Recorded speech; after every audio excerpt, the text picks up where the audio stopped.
I'd like to welcome everyone tonight to the Monday, February 1st, 2021 Board of Commissioners meeting. And at 4:30, the board had a work session on the public safety building and progress update. I'd like to go ahead and call the 6 o'clock meeting to order. And the first item is our invocation and Pledge of Allegiance. Is there anyone in the audience that would like to come up and do the invocation and lead us in the Pledge of Allegiance in the audience? If not, I will ask if Commissioner Jarvis, oh, excuse me, we do have, yes, sir, come on up, please. Come on up to the podium there, sir, please.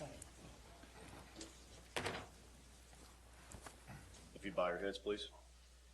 Heavenly Father, we thank you for this opportunity to come together.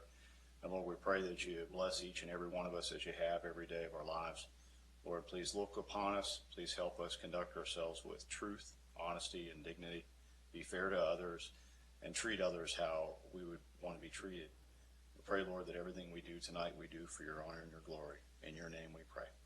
Amen. Amen.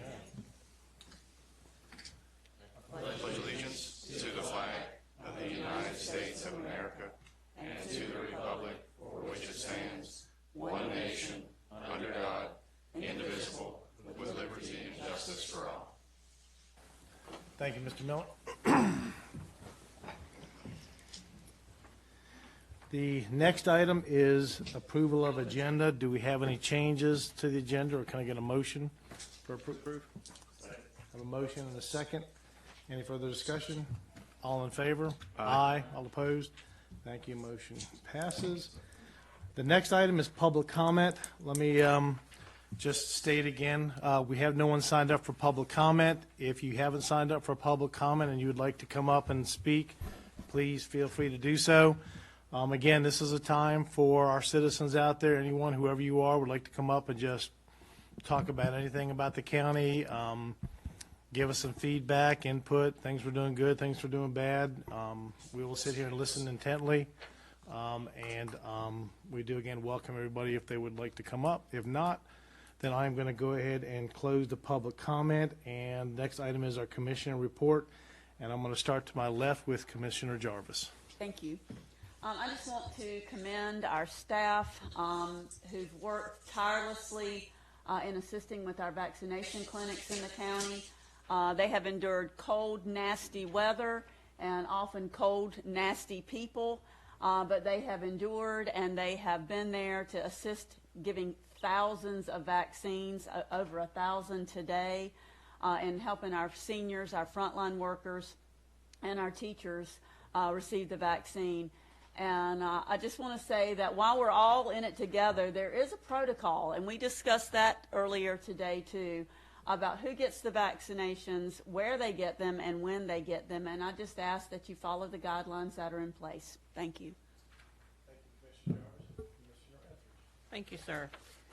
Currituck County has a need for more families to open their homes to local children. We need more people to step up and be foster parents.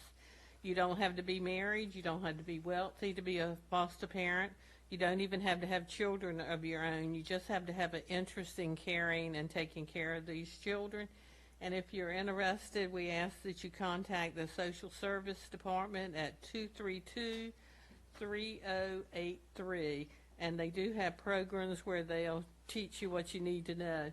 And this information came out of a little newspaper that's sent to all the local residents. I hope you're reading it because there's a lot of important information in it. The library right now has programs going on for homeschool kids, for toddlers. So when you get it, make sure you read it because there's a lot of valuable information in this little piece of paper that's mailed to you quarterly. Thank you. Thank you, Commissioner Etheridge. Commissioner White. Thank you, sir. Last week we had the vaccine clinic Corolla, and I got a lot of emails about that and how well it went. People saying, thanking me for having that over there. We had the first round clinic. I would love to say that it was all my fault, but I really didn't have much to do with it. And I do believe it appropriate to give credit where credit is due. and that pretty much goes. A lot of it goes to Ben and Albemarle Regional Health. Ben was instrumental in working with them to make that clinic happen in Corolla, and was over there handing out stickers, talking to people, making sure it worked smoothly. I can't tell the citizens of this county how much time, effort, energy Ben has put into not only Corolla, and the folks in Currituck came down, just in general here on the mainland, going out and working these things, standing out in the cold. My Marine Corps drill instructor said lead from the front and set the example, and that is exactly what Ben has done. Also, we need to give a big shout out to our fire and EMS folks. Volunteer fire department members came out to help out with that as well. It is a big collaborative effort to make all this stuff happen. So all the accolades need to go to the county staff and those members of Albemarle Regional Health that work so diligently to make sure this stuff goes smoothly. I've also been asked about round 2 vaccines for Corolla. When we get those, we'll announce that date. Just keep in mind, you don't have to get it at exactly 2 weeks out. It's at any point after that. I know you want to get it as fast as you can, obviously, so that you have a better shot at immunity. But just bear with us. As soon as we have it and we can get it worked out, we will be back over there again. Not sure we will do another first-round dosing clinic over there. We may, but we will see a reduction in dosing. We were just talking about that as well at our work session this afternoon. So it may become that we just have it one on the mainland and go from there. Up on the beach in the 4x4, we've had a couple of horses pass away. I don't know if that's been out on Facebook. I try to stay off of that, but I just wanted to relate that a couple of horses passed away in the same general area. And so it got the horse kind of looking at it. They've done some digging in it and necropsies on the horses to find out what was going on. There were some toxins present.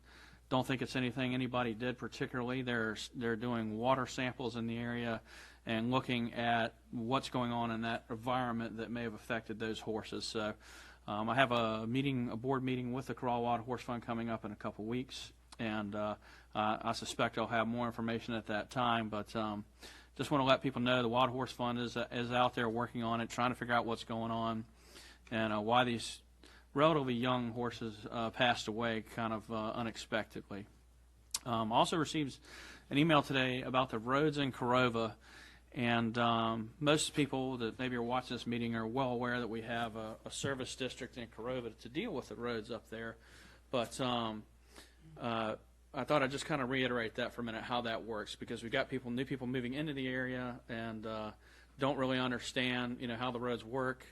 And so basically the Wild Horse Tours pay a fee, and a large percentage, almost all the money that we pay in and our fees go towards the road. That's close to $30,000. We have a tax district up there that collects about $30,000, and then we put in $30,000 from OCTAX. This past year in our budget in the springtime, we looked at putting another $100,000 out of OCTAX in there to give it a good shot in the arm to help further the repairs that are necessary and get it up to a manageable state. We pulled that money out of that budget and held it in reserve, waiting to see what 2020 was going to bring. Obviously, we had a good year with tourism. We are now putting that money back into the budget. As a matter of fact, it's being moved tonight as a line item in our in a part of our meeting. The roads are done quarterly, and we have an advisory board up there to help us figure out which portions of the road need the most attention, and in concert with the fire department to figure out where they need to go to get the fire apparatus down the roads up there. So while your road may need to be repaired, it may not have a lot of people on it. It may not be high on the priority list simply because there's not a lot of people there, but there's another road that's in much worse shape and needs attention now. Keep in mind, after storms, we've had a very wet winter this year. The roads are going to deteriorate rapidly, and we will come back around. We actually have a sub part of the contract, if you will, that allows for repairs after significant rain events and storms and things of that nature. So we go back out and look at that. But generally, quarterly, we kind of go back around again and hit the roads and freshen them up. And during the winter when it's raining, they're going to be in their worst possible shape. So just bear that in mind. We are aware of the condition of the roads, and we keep trying to make them better Identifying sand sources is a problem up there just to be able to fill in the roads. Ditches are a problem. Right-of-way easements to get to clean out ditches. Putting culvert pipes back in. There's a lot of work that needs done. It's very expensive. $90,000 a year in the grand scheme of things is actually not a lot of money to do the road repairs up there. However, it is enough once we get these roads in shape, for the most part, to help keep and maintain them in a much higher level of passability. So we work on that, and just be aware of that it's going to take a little while to get those and get them fixed back up again. That's it for me this year. Thank you, Commissioner White. I'm going to go ahead and discuss a little bit about the vaccines and Albemarle Regional Health. I am the commissioner that sits on the executive board for Albemarle Regional Health for Currituck County, and the surrounding counties that are part of that Albemarle Regional Health have individual commissioners that sit on that board as well. And the health department decides on how they're going to run the clinics. They make the decisions. They discuss it with the county managers, with the sites, and the counties, and Currituck County particularly has been providing help to help get those administered. So that everyone knows, we had a pretty good dose this week. I'd say it was about 1,000 doses that we had, and these were all administered today, which means we have no first doses left for the rest of this week. Now, the second doses, those are going to be a separate batch of doses. They're counted for. That's a separate dose that'll be, I believe, given on Wednesday. And going forward, we are only going to be allotted about 2, maybe if we're lucky, 300 doses for the next maybe 3, maybe 4 weeks for first doses. If you do a second dose, you will get your second dose. Those will be allotted for, and those will be held for second doses. But the first dose shots are going to be real limited. So I will tell everyone out there, we've had some, anybody's welcome to come, but like we were telling individuals today, that we are going to be taking care of the individuals that meet the criteria that is designated for, and individuals that have called, and the citizens of Currituck County to get up there and get the doses. If you're out of state, you're more than welcome to wait, and if there's any doses left over, we admitted some this afternoon after all the other doses were done. Some people waited till the very end, and we were able to take care of a few. That's not going to be the norm. I feel with these small doses, we're going to run out pretty quick. And so I'm going to put the word out, call the Albemarle Regional Health, watch the websites. Currituck County is going to have their website's going to be doing updates on it. I want to thank staff today out there. It was cold, it was windy. The staff was out there helping individuals get the doses. And I'm going to tell you, and I was out there for a little bit. It was cold, and I want to thank staff and the county manager, the sheriff's department. I know it got crazy there for a little bit, but they did a great job of getting that taken care of today. So with that, just keep in mind your public safety individuals, fire departments, sheriff departments. Fire departments really need your support.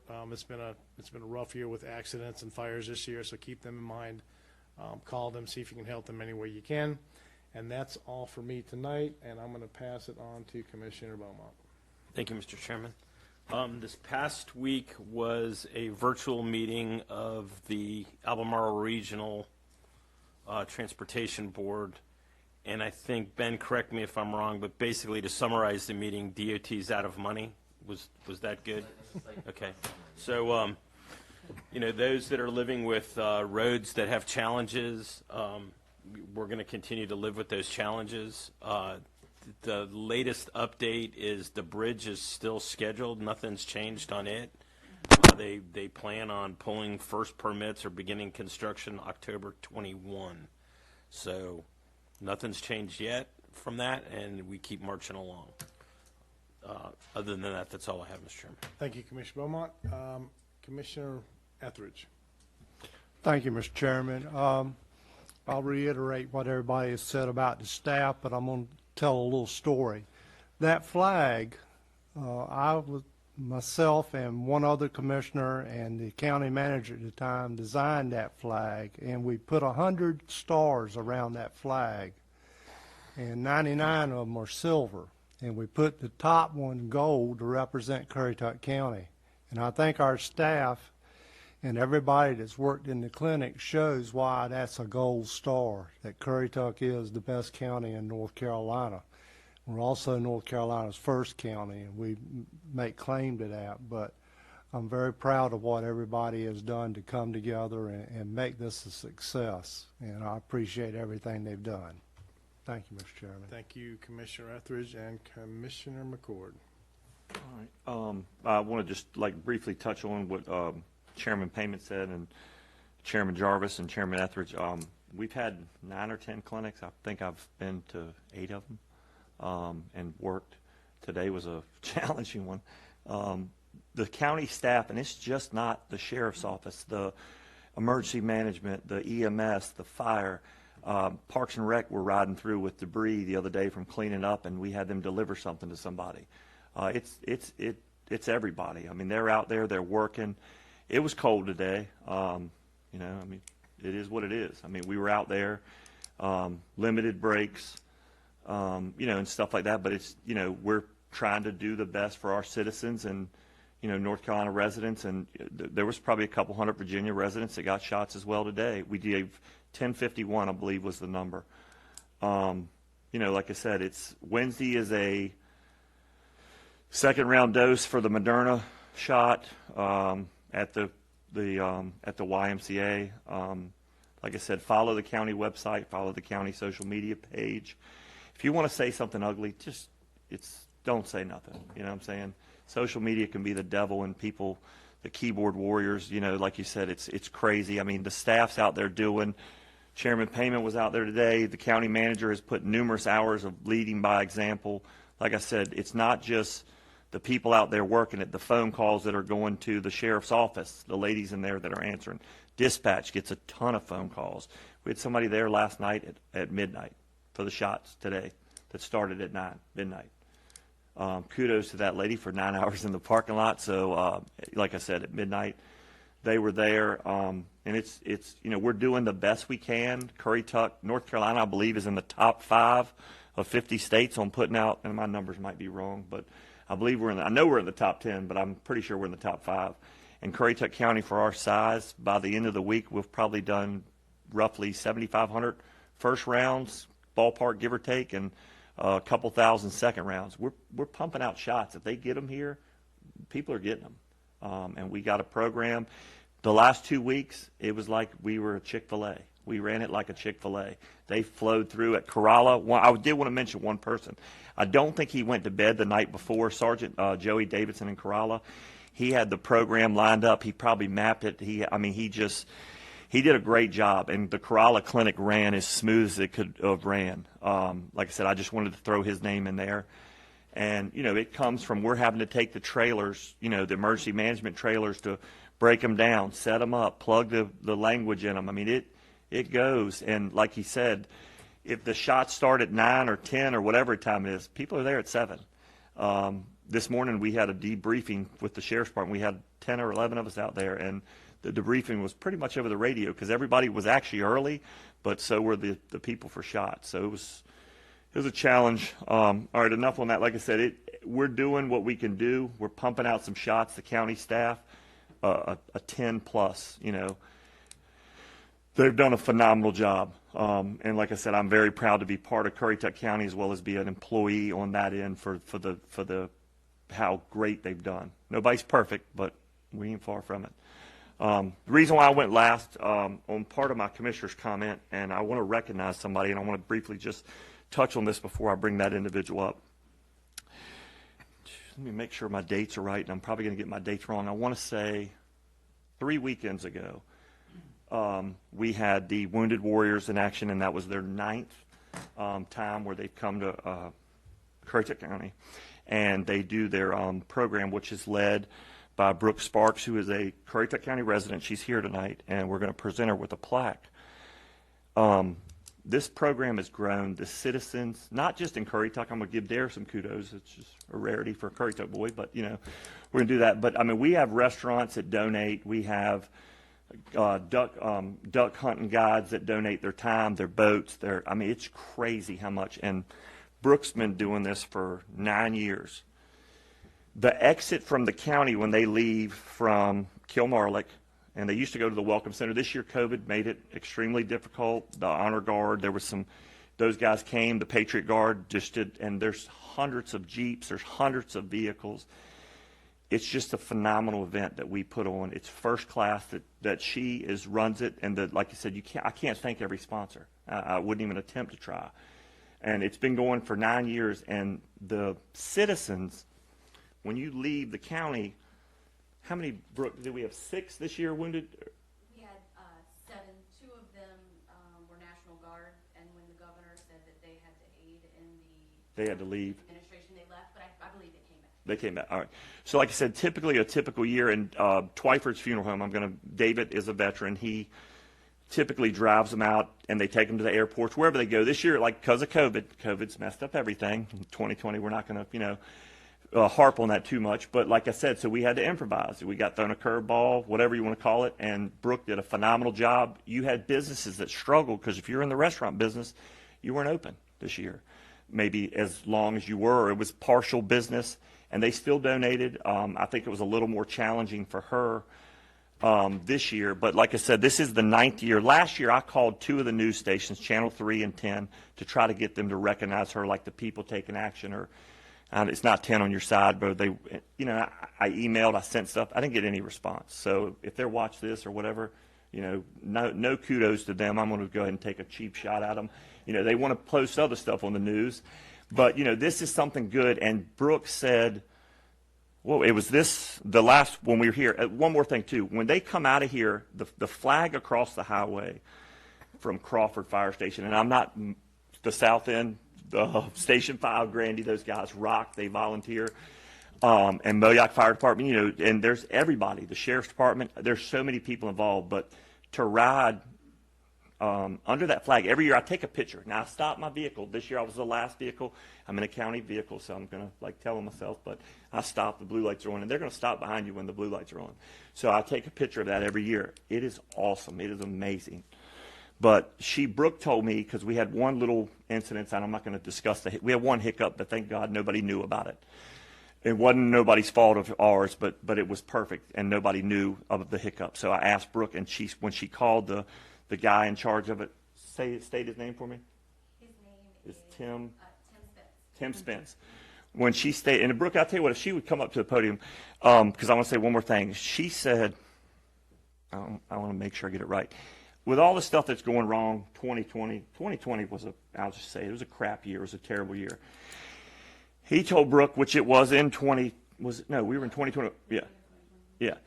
He said, with everything that's going wrong, for 1 hour, Currituck County got it right.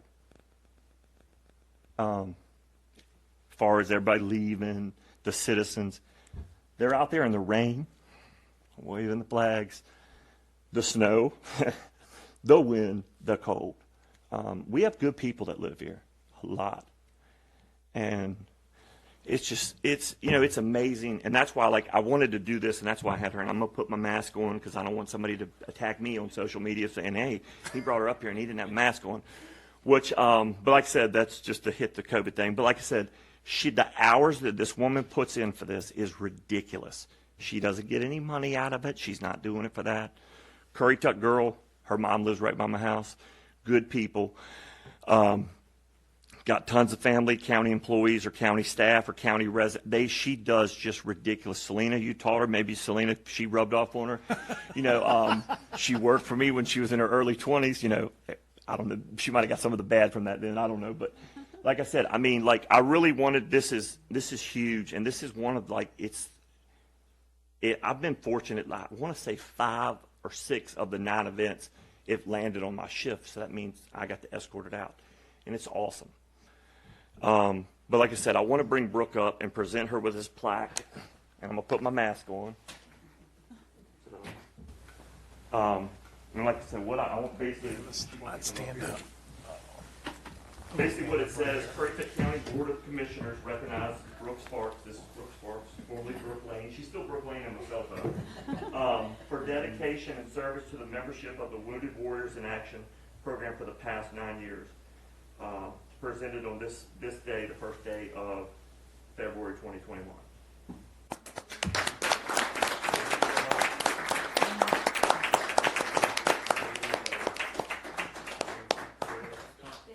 Thank you. Thank you, Brooke, for all you do. It's amazing, so. Thank you again. Thank you, Brooke. You don't have to leave. She's probably got some. Thank you Thank you. again. Okay, next on the agenda is our county manager's report tonight. Thank you, Mr. Chairman. I'm going to be rather brief. Just I wanted to touch on something that Commissioner Beaumont said, give a quick update on the bridge. I know that's something that everybody's interested in. The NCDOT is moving forward to get permits on the bridge. There is a report that we'll be giving you all a draft of that probably tomorrow, where they had to do some environmental studies. They hired a company named Moffitt and Nichols. So we'll let you guys kind of take a look at that. But after that study's wrapped up, they'll move into getting permits from the Corps of Engineers, Coast Guard, and North Carolina Division of Environmental Quality. So they're moving forward. The October date is the contract let date. And so what that means is at that point, whoever gets the project would then start to move forward with right-of-way acquisition. And then after you move past that, then you're headed into, starting the construction, design work, that kind of thing. So there's a whole lot of things I could say. I'll say, kind of repeat what you heard a lot tonight. We've got an amazing staff who work tirelessly, and it's a lot of them are public safety, but you had a lot of tourism staff out there today. You've had library staff, senior center staff. We've had volunteers from every single department that make these clinics work. So I need to say thank you to all of them, and thank you all for the kind words about the staff tonight.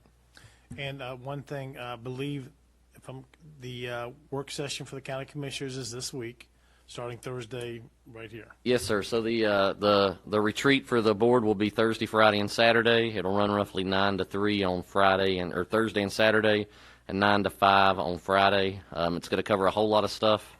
It's a big year for us. We've got a lot of growth and a lot of things that are exciting that are happening in Currituck County, but we've got to have some conversations as well about with all this excitement. We've got to have conversations about how we prioritize them so we can pay for all the exciting things that are occurring. So is this year a retreat, or is it a shelter in place? Shelter in place, yes, sir. Chairman, will you also bring up about the part-time, for the?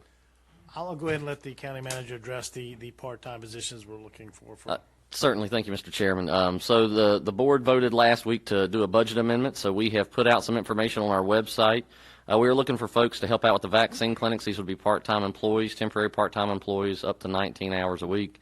We're looking for folks to do data entry, traffic control, and help with registration at the clinics.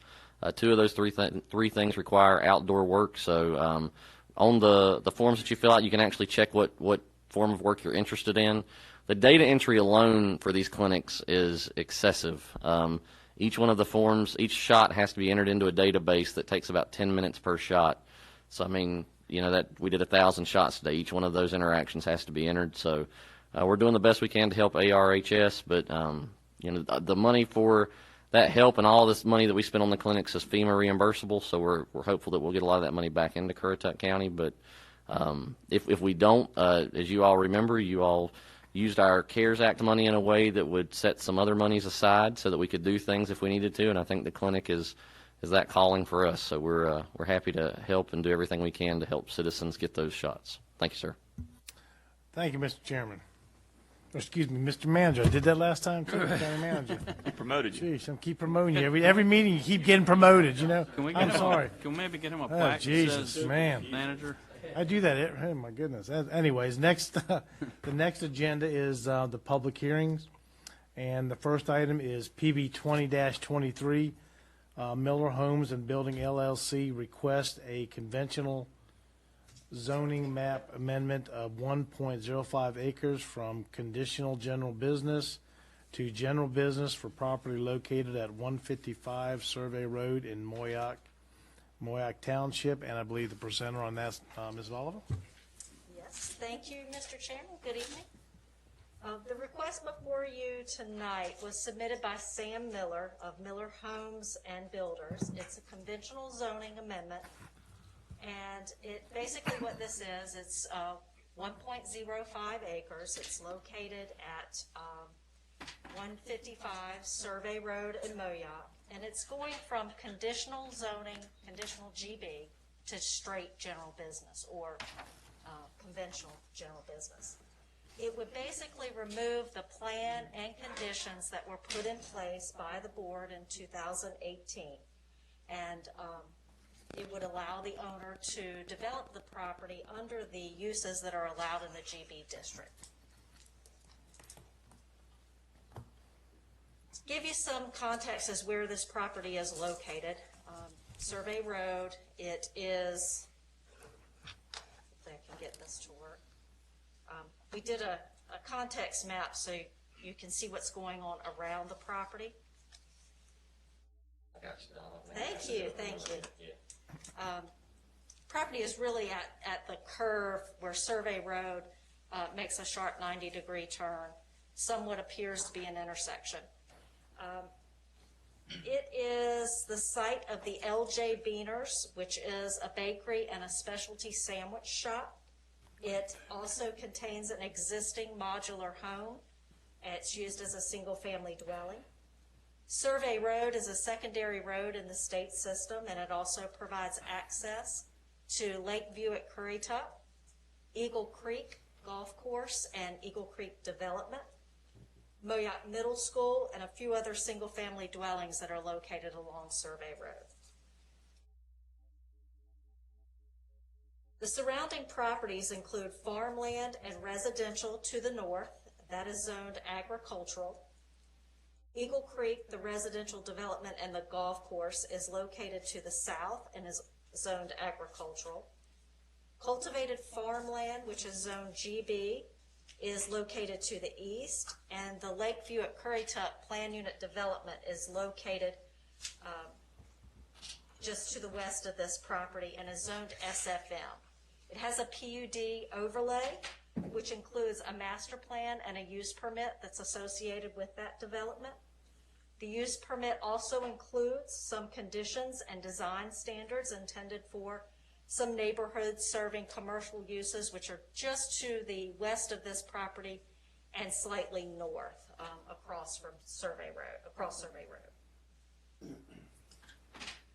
The 2006 land use plan classifies this property as full service in the Moyock sub area, and the full service area references the preservation of existing community character with respect to non-residential land uses.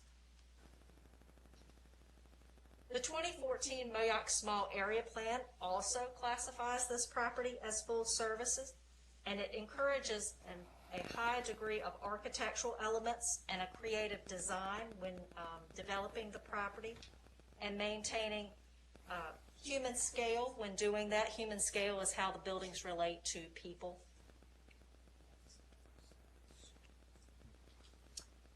So this is looking at the property. It's the 2020 aerial, and it shows the site. You can see the single-family dwelling or the modular unit just to the north, and the existing building, which was an accessory building. It was accessory to the single-family dwelling. It was converted to a bakery with the 2018 conditional zoning application.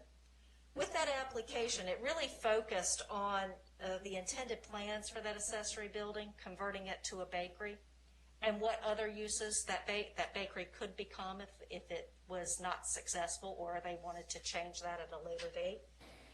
But it maintained the single-family dwelling to the north. There were no changes proposed for that. And the applicant's coming before you tonight to change the plan, basically, and so that he can do something else with that building or that property to the north. There's a survey of the existing improvements that are included in your board packet. It's on package page 15. There was a community meeting held at the site on November 9th, 2020. And there were 6 people in attendance, including staff and the applicant. The concerns that the community had, and there were just 3 joining property owners, were really what impact would it have on their property. And they really didn't have any major concerns with the request. But you can find a summary of that community meeting on packet page 14. So the purpose of the general business district is to accommodate a wide variety of residential and non-residential uses on lots that are bound on major roadways. The proposed district change also includes some uses that are more suited for major highways because of the potential impacts that they may have, both to surrounding land uses and immediately adjacent land uses. The current conditional district excludes most of those uses that are more intended for those major roadways. A use comparison is provided in your agenda packet. It shows the comparison between the uses that are allowed in the GB district, both by right and with a use permit.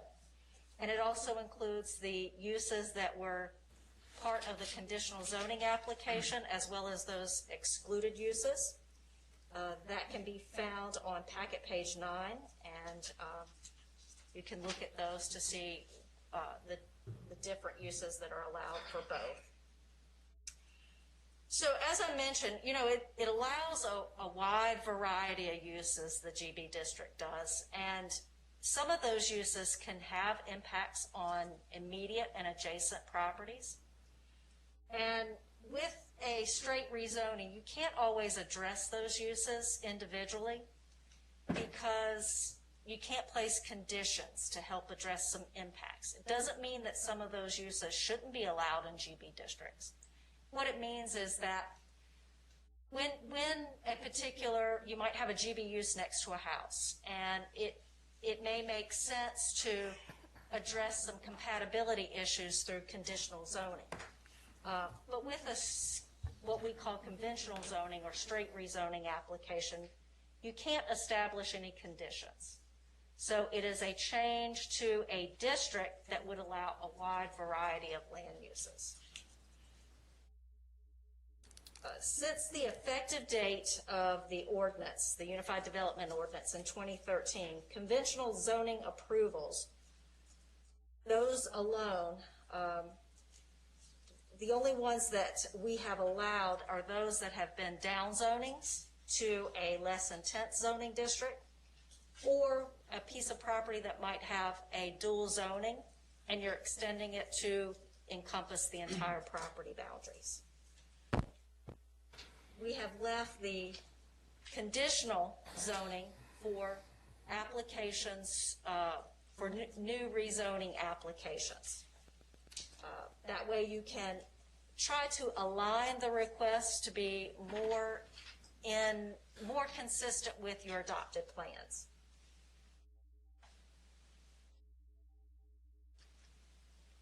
So as I mentioned, this property is in the full service district for both the Moyock Small Area Plan and the Land Use Plan.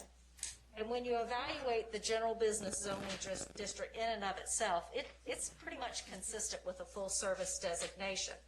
And there doesn't appear to be any conflicts between the Land Use Plan or the Moyock Small Area Plan. But these officially adopted plans that we have are community driven and provide policies that express the community values and address compatibility that conventional general business zoning cannot do.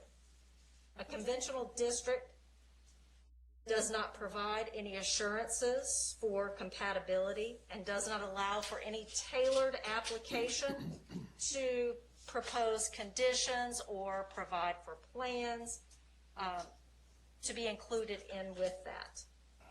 So generally, a conventional zoning application cannot appropriately address those impacts. And you can't always expect to what might come beside you because of that wide variety of land uses. So the policies that we found that, as I mentioned, there really aren't any conflicts with the GB district, but there are two policies that are in direct relationship with GB. Policy CD4, it describes how highway-oriented commercial uses should be compatible in use and design.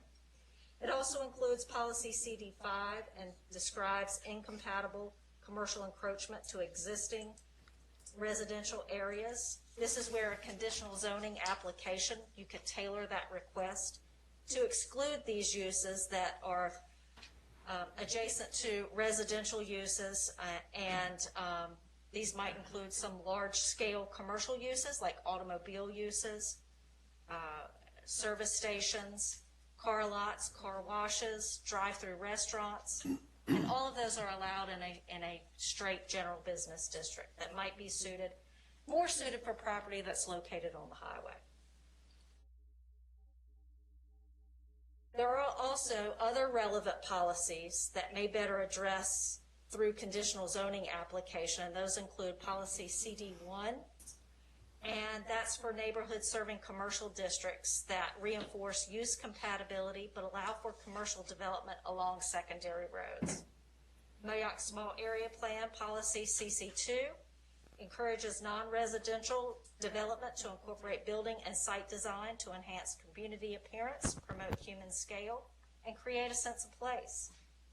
And then lastly, Moyoc Small Area Plan policy ST2 supports business that diversifies the local economy and are in close proximity to residential areas, as this one is, and promote community interaction.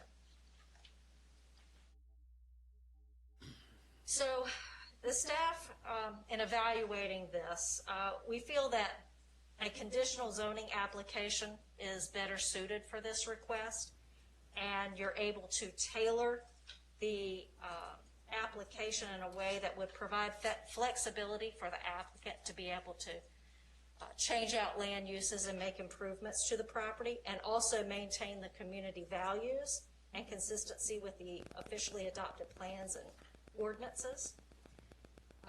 The planning board evaluated this at their last meeting, and they did recommend approval of the request, and they've provided on here the reasonableness and consistency statement that they adopted with their application. I'll be happy to answer any questions you may have.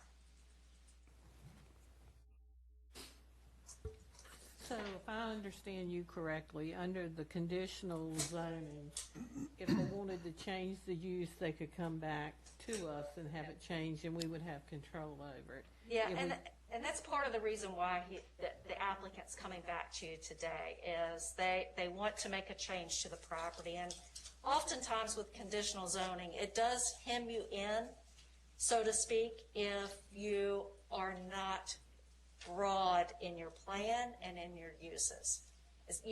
You're looking ahead, and sometimes that's hard to do, especially with the market conditions. Donna, what is it? Is it about 90 days, I guess, if you have to do a conditional use, right, to get to the board? If so, Mr. Miller or any other prospective client wanted to come in. Yeah, it's the same process as he's going through with this application, except this time, with this one, he will receive, if it's approved, he would receive the GB zoning and be able to develop in accordance and allow any of those uses that are listed as an allowable use. So right now, it's prohibited, just, I'll choose the first one, nightclubs. If we change it to general business, we could put a nightclub. It would allow that use in that district. On some of the general business uses, though, I'll just go back to the nightclub issue again. Aren't there some restrictions for surrounding areas, though, and stuff like that? There are some. So some of those might prohibit it anyways, correct? There are some land uses that do have specific criteria that can limit where things can go. Is that the case here? I'd have to go back and check the spacing to see, and take a measurement to see if the nightclub would be within the spacing for that, which I can do. I don't think with an acre that a nightclub would have sufficient parking with the bakery there. Across the road is Lakeview, right? It is. They have 7 acres of commercial property. Is there that any business can go into? They do have limitations on their use permit, primarily design related.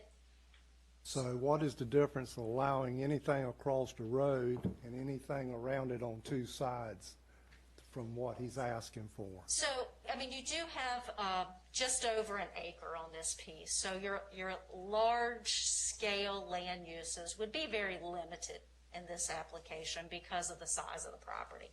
and the fact that you already have a building with parking on there. So the size of the building would be limited. So far as land uses, I do understand what you're saying. There are properties both along the highway. Go back to this image. You have land uses located to the east of this, or properties that are located to the east of this property that are zoned general business. They primarily have a form of access or availability to a major roadway. And most, I won't say most, some of the land uses that are listed in the GB allowable use table include uses that are more suited for the highway. This is a secondary road. Typically, you'd want to see neighborhood serving commercial uses there. The use permit for Lakeview does specify neighborhood serving commercial uses. It does limit size. It does have design standards for those uses. It does not take away from the fact that, or should not take away from the fact that these properties, both to the east and some to the west, could do some of those land uses as well. And, you know, from a board perspective, evaluating that, I do understand what you're saying, and yes, they could do some of those uses there as well. But, you know, with these conditional zoning applications, you can tailor them in a way that they can meet all the policies in the land use plan, be compatible with the adjoining lands, and still provide flexibility. And that's the concern that a lot of people have with conditional zoning, is the inability to make changes. But, Don, if I may ask, what kind of zoning did he get for, or, well, it wasn't, I don't know if it was Sam or if it was Sam's wife or it was both. What kind of zoning did he get for the rezoning for LJ Beaners? It's conditional general business. And that is, and I mean, far as, I spent $21 there this morning. But that is a successful business in Moyoc that is, I can attest to that from the sheriff's department. We don't get complaints at the fire department. They don't get calls out. The citizens of Lakeview, the citizens of Eagle Creek, as well as multiple other citizens of Moyoc, if that wasn't there, it'd be catastrophic probably. But so they can have a commercial across the road behind him, beside him, and the only part is not is the east, correct? The north. Well, you got North. the neighborhood. That's a different animal. I mean, It you're is. limited It's to a 2,000 square plan foot of a unit. building. It's intended to be neighborhood serving business, which is exactly what LJ Beaners is. Yeah. Okay, it fits exactly that description. All those other properties, but the highway, you don't have to go down a secondary road to get to them. I think that's one of the major things that the staff is concerned about, at least that I'm getting from you, is that you're changing the map. Conditional helps keep those neighborhood serving type businesses there rather than something else that doesn't quite fit that area. Let me ask a hypothetical on that. Let's take that property that runs from Currituck Highway to Survey Road, that's zone general business. Let's say the landowner decides to divide that in half, running north and south or east and west, however you want to say it. And you now have two pieces of property. Are we going to downzone the piece that's on Survey Road because now it doesn't have access to the highway? You would not, but you would have interconnectivity that would get you out to the highway. But could it be a separate parcel? Yes, it could be a separate. I would think using Survey Road with a stoplight would be better than turning people out on Currituck Highway without some type of signalization. I don't see where that's an issue. One thing, I've looked at the people that are in attendance. I looked at the people in attendance. You didn't get a complaint from the business owner. Nobody that lived in Lakeview attended. The couple people that attended the meeting, they don't even, they live half a mile up the road. If the, I don't know, never mind. The applicant. Yeah, that's what I'm saying. It's the I've had a long day. It's the future use of this property And if Mr. Miller decides to, hell, Currituck, I'm out of here, and packs up and sells it, it opens the door to the next guy down the road. And that is something I think the board really needs to consider, is what are the future impacts of our decisions? And that is why we have the land use plan and land I use know LJ Beaners almost didn't make it and get pushed through, and I know it's a very successful business in Moyoc.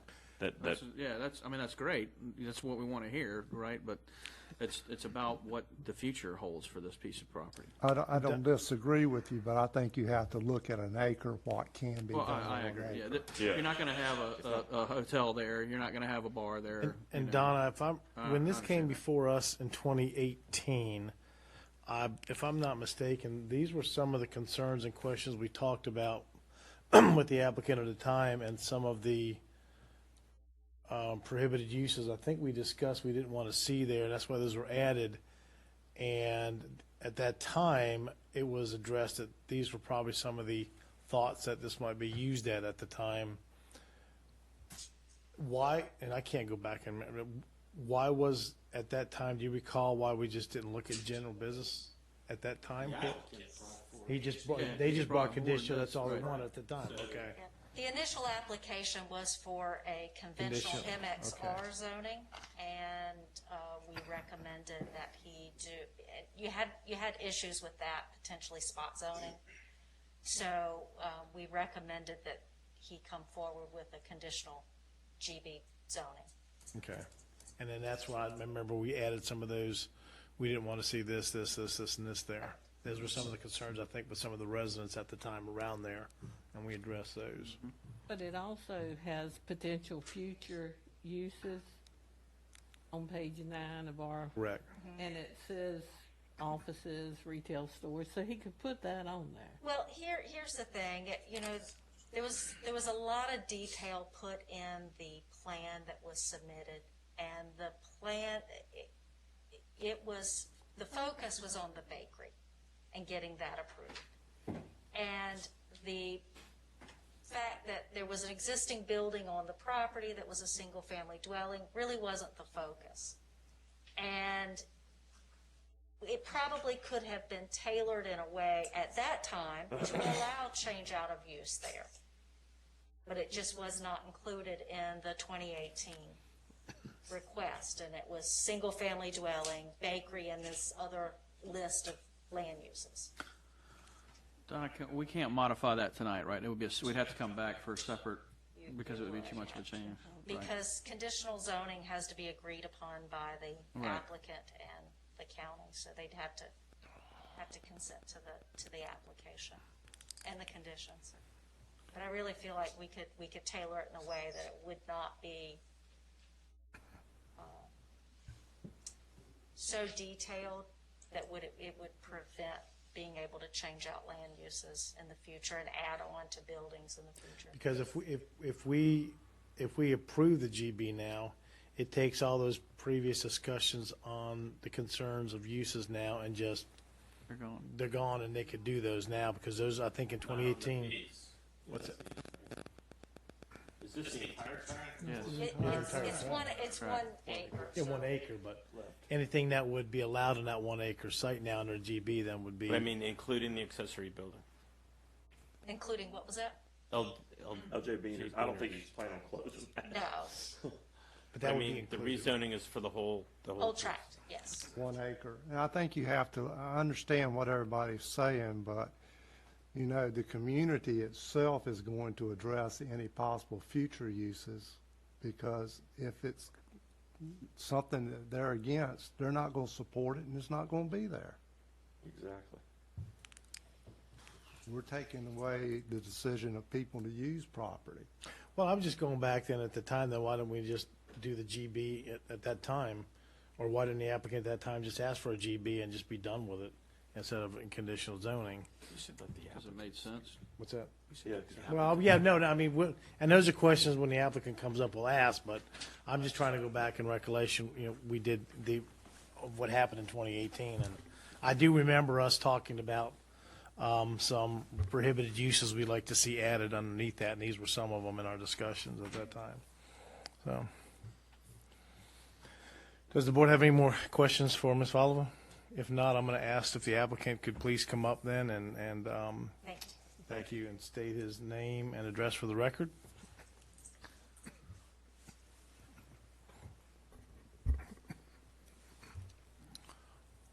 Good evening. My name is Sam Miller. I'm the applicant. My address is 150 Baxter Estates Road in Moyock. You also know the business at 155 Survey Road. We have businesses at other addresses as well. 111 Currituck Commercial Drive and others in Corolla as well. I guess let me try to shed some light on some of the pieces. I guess the short thing of it for me is ignorance is bliss. And sometimes you start things in life and you do things, and then tomorrow you wake up and you know more today than what you did yesterday. And this is just kind of one of those examples. When I did this rezoning, this is, I don't know, probably the first time I did it with this bakery.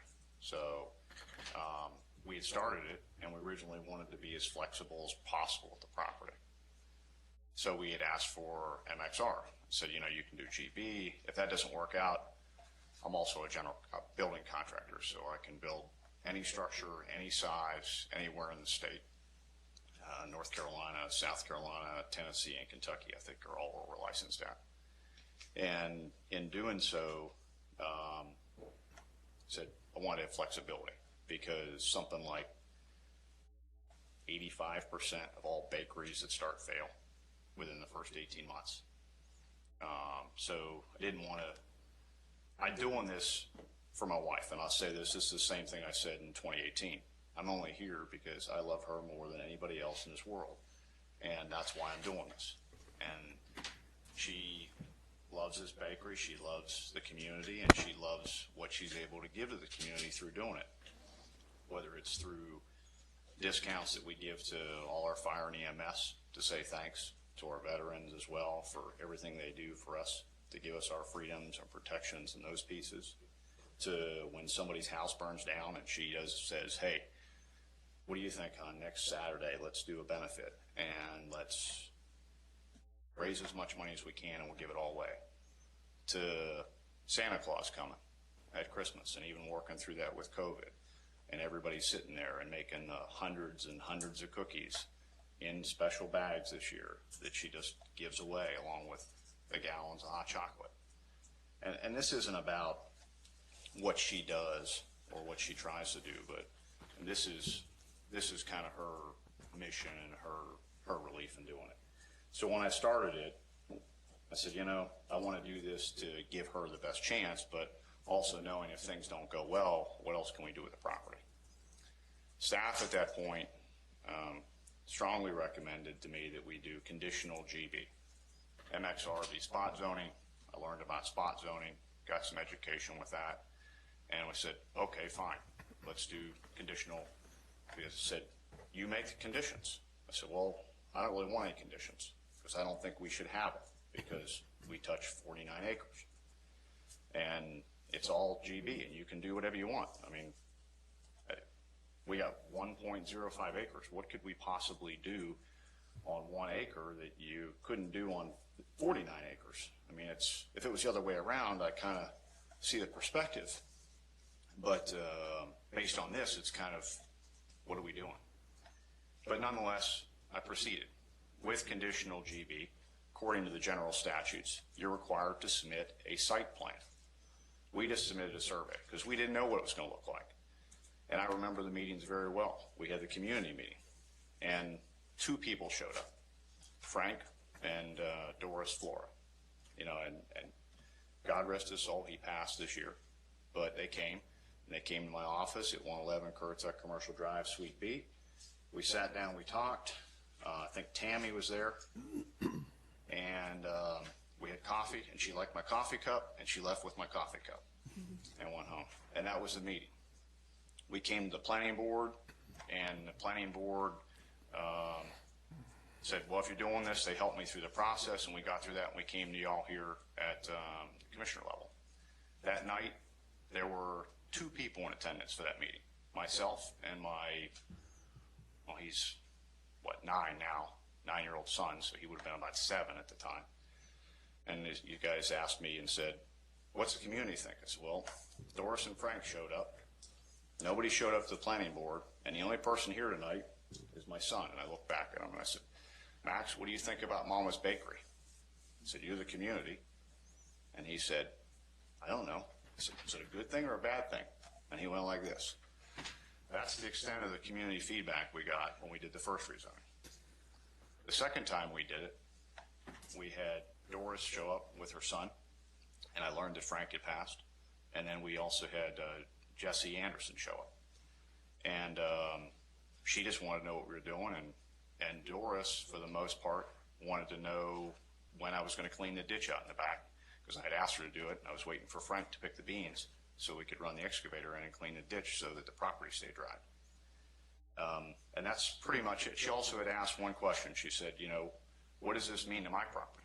I said, it doesn't mean anything. Nothing changes. And that was the extent of it. At the planning board meeting, we had nobody show up, and to the best of my knowledge, we don't have anybody here tonight either. So the only reason I chose conditional was because that's what was recommended me from staff, that the board would not consider straight GB. Once you do a site plan, you are locked to that site plan. So right now, if we wanted to change something with it and we wanted to add some more space so we could produce more product, we have to go back through the process, because the site plan says your building is 30 feet wide, 40 feet long, has a porch this big, you have your coolers here, you have this modular next door, which is starting to lose shingles, and the siding's deteriorating on it. And basically it started, I said, well, maybe we'll tear that down and we'll put our office over there, because we spend a whole lot more time with payroll now, and my office and my wife's office being a mile and a half up the road make more sense next door. We can do the checks, we can hand them out, we can do that kind of stuff. And I said, okay, so that's kind of what we started. Well, lo and behold, we can't even really demo the modular and put an office there, because the conditional site plan, which was just a survey, says this is what you can do. So to do that, I have to go through this process. I said, why am I going through this process? So it comes back to this. So we came back this time and said, let's do straight GB. But let me back up. I'd also asked about adding on to the building. Talked with Ben, talked with Lori, talked with Donna. Said, well, really you can't do that, because conditional says this is what you can do, and it's not on your plan. And the law says you have to submit a site plan. So anytime we do conditional, it's not just you can't do this, you can't do that, you can't do this. By law, by general statute, you have to have a site plan, and that locks you in.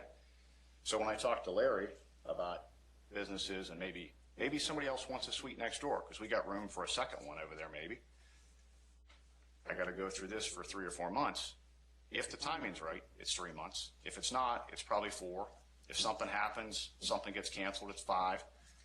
Nobody wants to come in and start a business when I can't even tell them if they can do it, and I can't tell them for 5 months.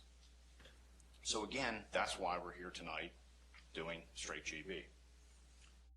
When I look at what happened from the conditional zoning and what was not allowed, what are the prohibited pieces?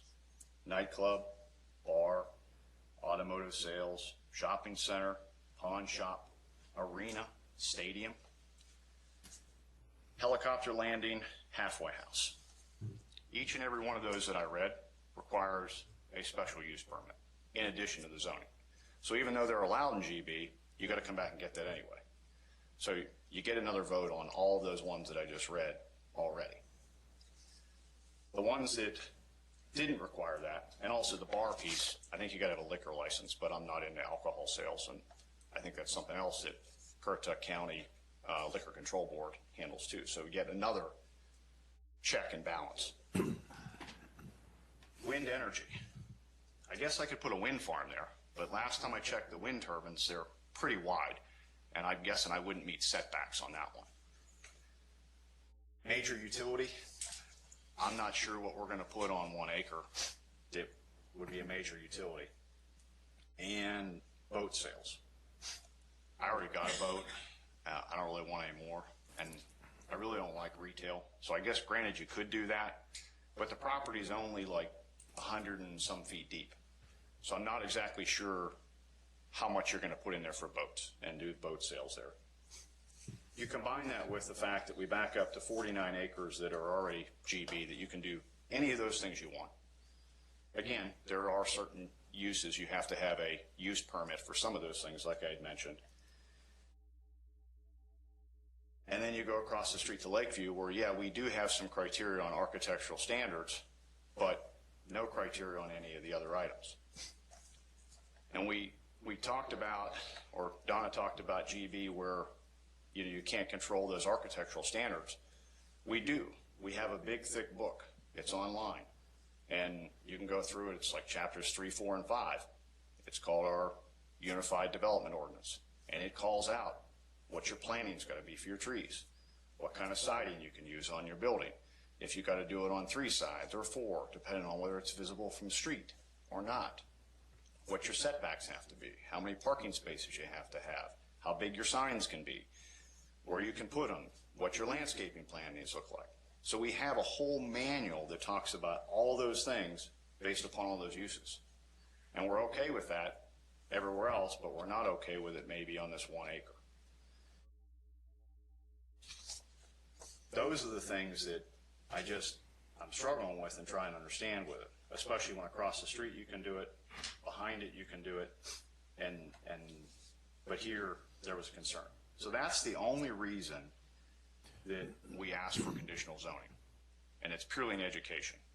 So the reason I'm here for this is to allow the flexibility. If we have this manual that says in GB you can do these things, then if the manual's not right and we don't like that stuff, we should change the manual, not put a second requirement on this, especially when to all adjacent properties except for one, they can all do that stuff today. So I'm asking for straight rezoning because of those things. Mr. Miller, what was that property when you bought it? I believe it was ag. Yeah. So you went from ag to conditional business, and now you want to go to GB. So you've stepped up quite a bit, though, on your zoning. I mean, that's probably why staff had some concerns initially and asked you to go conditional, or advised you to do that, because you probably would have got kicked back at the time. I just want to know what it was. I thought it was ag when you came in the first time. Can I ask you to take a look at Commissioner White as well, is look at the prohibited uses and consider that basically boat sales is the only one that you could really do that the county commissioners in 2018 had said they had an issue with. Boat sales is the only thing that wouldn't require a special use permit or physically wouldn't fit like a wind turbine or a major utility. Well, use permits are a little bit of a misnomer. If you come in with your experts, you pretty much are going to get approved. If not, you take us to court and you get a solar farm in Grandy. So those things are, I get it. I just have a problem with, we have these land use plans and these maps we put into place, and they were designed to help us orient our county and how we want it, and I've been guilty of it. I approved developments that weren't suitable or under the land use plan. But it's just, it just opens the door to whatever. And as I was talking with Commissioner McCourt about, it's not about you. We know you run a good business, you and your wife do and your family do. It's down the road. All these things, half of them aren't applicable. So to me, a conditional zoning on this with much looser constraints to it that allow you, so we could probably cherry pick out the stuff that we don't want to see on that property and allow it to go much broader, as Ms. Volova said, might make a little bit more sense in this particular area. So we just take out nightclubs that's not allowed, but we allow you to do pretty much every. The potential future uses is probably right up your bailiwick, right? Eating establishments, offices, some kind of recreational entertainment if you want to do axe throwing there for some strange reason, retail sales, even a drugstore or pharmacy wouldn't be terribly bad there. So those types of things, we could open up the uses to that property that might make more sense for you and allow you that flexibility without going carte blanche on use for the property. again, the issue is not with the language of, we really don't want to see a nightclub there, or we really don't want to see X, Y, or Z there. The issue is that the legal issue created by the general statute is that a site plan is required. I have to submit it. I can't just submit it, and I've asked the question to staff. Can I submit a blank vanilla one and say future developed area? I said, well, we need to know how big the building's going to be. We need to know where you're going to put it. We need to know what your parking is. We need to know. As soon as I submit that and I want to do something different, back through the process again. That's the problem with this. It's not an issue that we can solve at this level. The issue is, if I have any flexibility at all, it has to be straight zoning. If I'm not, and I want to come back and talk about every detail, even though we have a whole manual that talks about all those details, that's it. The only real caveat is you take the risk in saying maybe some of these uses might be able to put there, but they still have to meet all the criterias that come into those elements. And that's the whole problem with it. I get what you're saying, and I understand it. I understand your concern. And if it was a bigger piece of property that was deeper and wider and all these other things, it'd make a lot more sense to me. But at this point,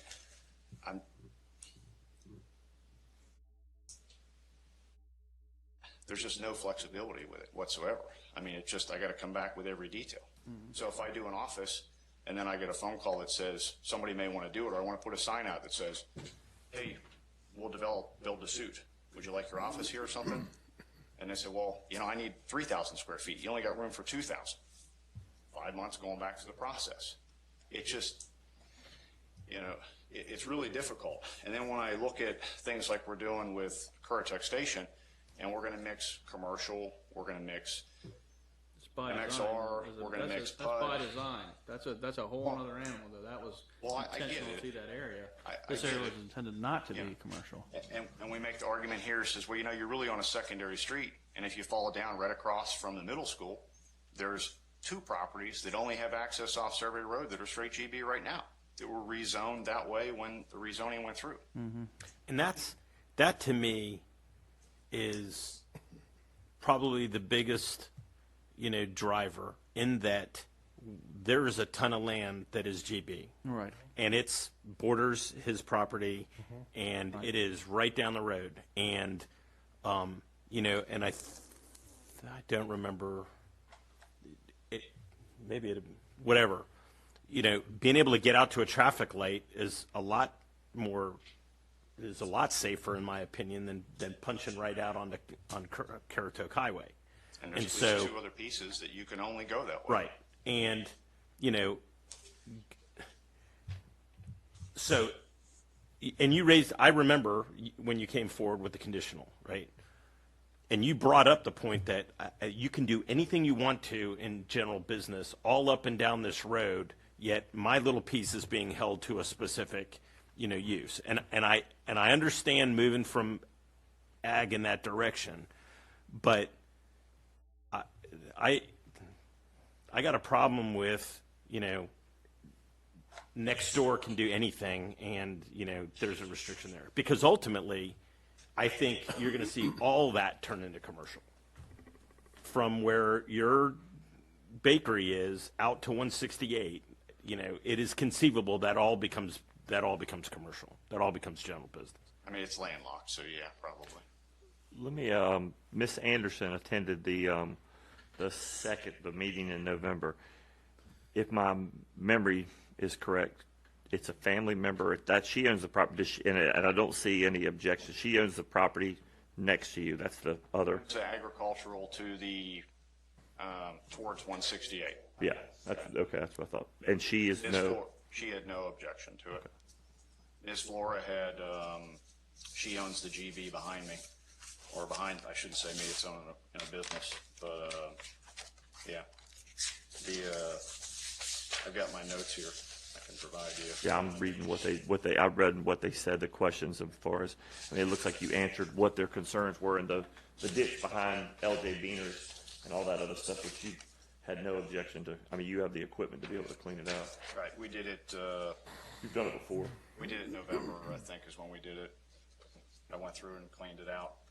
And Ms. Anderson, her property runs on the other leg. She said, yeah, no problem, just as long as you don't make a mess for Frank. I said, no, windrowed it and knocked it all down, and, you know, it drains a whole lot better. I mean, that was, yeah. I have the notes from the meeting if you. Yeah, I'll just pull them if I'm reading. So like you said, behind you, beside you, and beside you. No, you know, so I just wanted to I didn't want to, I wanted to know if she was an objector to that, but from what you said and what I'm reading here, it doesn't look like it. No, she's not. How many properties is it that lead out to the road besides where the landscape company, which is not mine, the landscape company, is it 4, 5? Including MD. So 4. And, The way out. yeah. But it's in GB too. Yeah. And then 2 properties go to Survey Road that are straight GB. Yeah.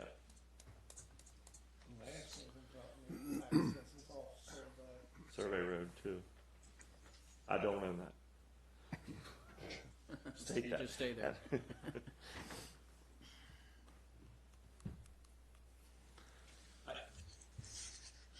I just wish that we could get better at, or if, you know, because it's the 90 days, the 4 months. That's the thing I struggle with, is that, you know, to kick this back. You know, we wind up in one of these. You know, it takes a long time to get stuff done in the county, and I don't know that there's a faster way of doing it, but sure wish we could expedite. That's the simple thing about it, you know. When we want to do something simple, I want to put something down, you know, and add some area for. Well, here, Seating. last commissioners' meeting, a question was brought up because we had a petitioner come before with a conditional use permit. And the question was asked, why are you back here? Because you come back here, it seems like every meeting, with a new change. And the reason is because he's required to, because it's a conditional use permit, right? Exactly. And so, you know, here on one hand, Sam, you know, I've eaten at the bakery and you know, I've driven past your office. I would prefer not to see you every month. No disrespect, but I prefer not to be here too. And so there's an aspect of, and I'll, you know, I get it. GB will last after Sam's children, you know, run the company. But, you know, When you gonna put it certainly on? the bakery has turned into quite a nice feature in the county. And that's He an did example. exactly what he said. That's an example of your leadership and of your ethics and all of that kind of stuff. And so Well, my wife mainly there. I just put it together. She's the one really responsible. But thank behind you. every successful man is normally his wife. More successful. Right. So anyway, so my point is, you can build trash under a, you know, general business. You can also build trash under a conditional zoning too. So I don't think he would be able to sleep very well in his house if he built trash inside his wife's bakery, but just a sidebar there. I mean, All right. And the other thing I'm trying to do is take the modular down. You know, right now you got a modular there that we're losing shingles on that needs a bunch of maintenance, and it's time for it to go away. Is it empty right now? You don't have anybody living in there, I right? don't have anybody in there right now. It's But 20, what is it? It's 26 years old? Right. I don't know that it's quite that old, but Yes. it might be. You know, I guess we're in 20. Yeah, I guess that's probably about right. Yeah, I asked the 94, I think it was Yeah. there. Yeah, 20 sounds close. I guess that's time flies.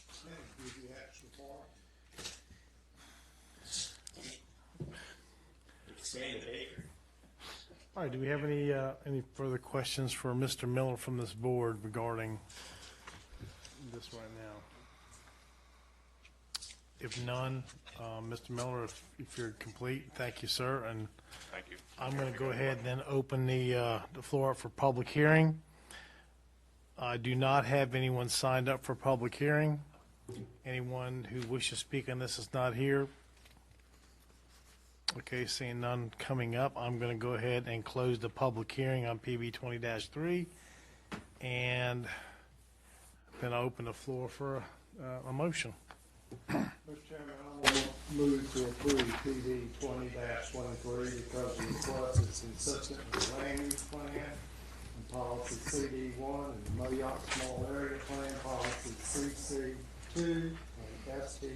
The request is reasonable and is in the public interest because the property is designated as a full service in the land use plan and the Moyoc Small Area Plan. The property is adjacent to general business zone property. The property is approximately 1.05 acres and limits the size and scale of the development. And the allowable uses in the GB zoning district are consistent with the land use plan and the Moyoc Small Area Plan. The compatibility can be adequately addressed through the site plan review process and requirements of the UDO. Thank you, Mr. Etheridge. We have a motion, and do we have a second? I'll second his motion. Okay, we have a motion and we have a second. Any further discussion on this? Hearing none from the board, I'll go ahead and ask for a vote. All in favor? Aye. All opposed? Okay, motion carries. Thank you, sir.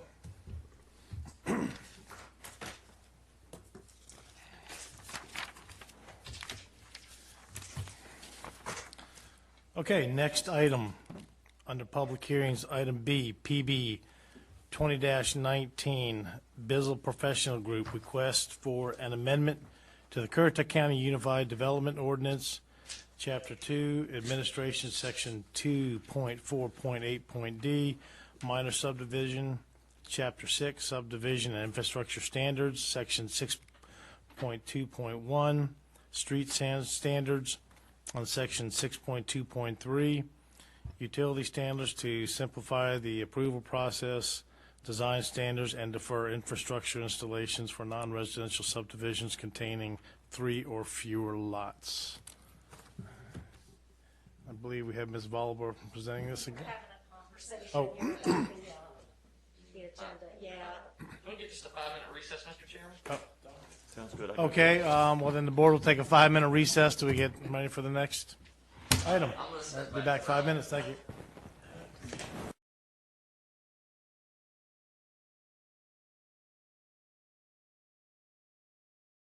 Ms. Volber.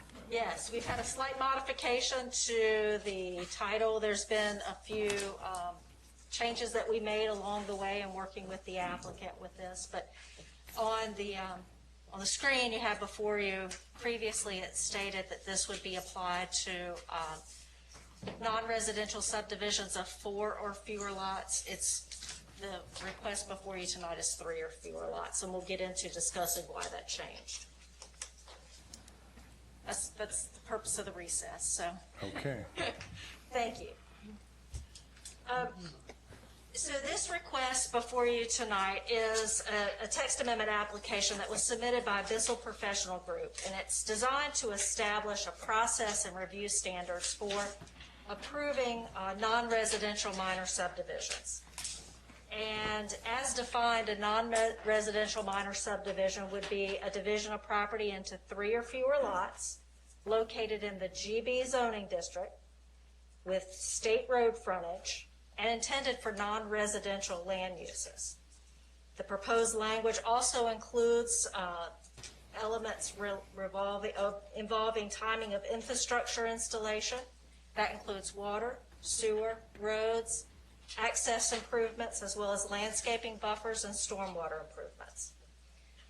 So you may recall back in 2019 board retreat, we discussed increasing or decreasing the number of minor lots in a subdivision because of the increase and how they were appearing along the roadways and creating driveways almost in a line down the road. And that was done to address some safety issues that we were seeing because of those individual driveways along those existing roads. And in September of 2019, we presented to you, and ultimately it was adopted, the reduction in the number of lots for a minor subdivision went from 5 to 3.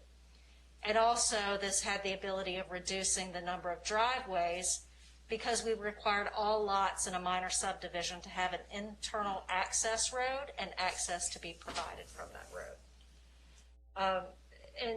And so in this application, Mr. Bissell has indicated that that 2019 amendment had the effect of prohibiting platting of lots along existing roads, and it potentially was slowing commercial site development.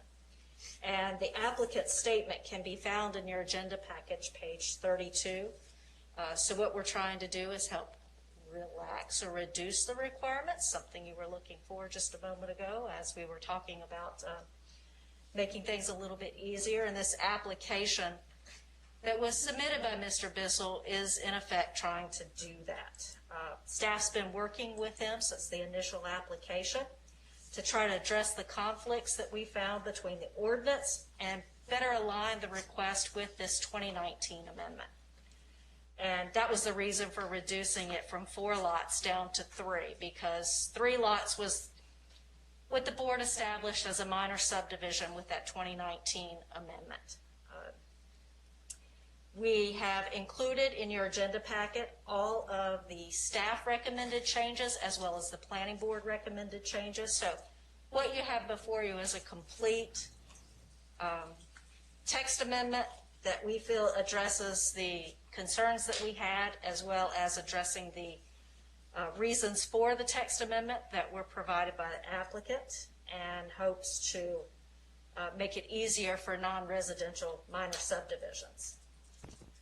So in summary, what this request will do, as I mentioned, it will allow a non-residential minor subdivision of no more than 3 lots. It's applied to properties that have frontage to an existing NCDOT public street, has to be zoned general business, and is intended for non-residential development. With this request, the parent parcel date would be reset to the effective date of this ordinance, and what that parent parcel date is used for when we're looking at divisions of property. Since 1989, we look at the number of parcel splits that have occurred over that period of time to determine whether or not what the applicant is presenting is a minor subdivision or a major subdivision.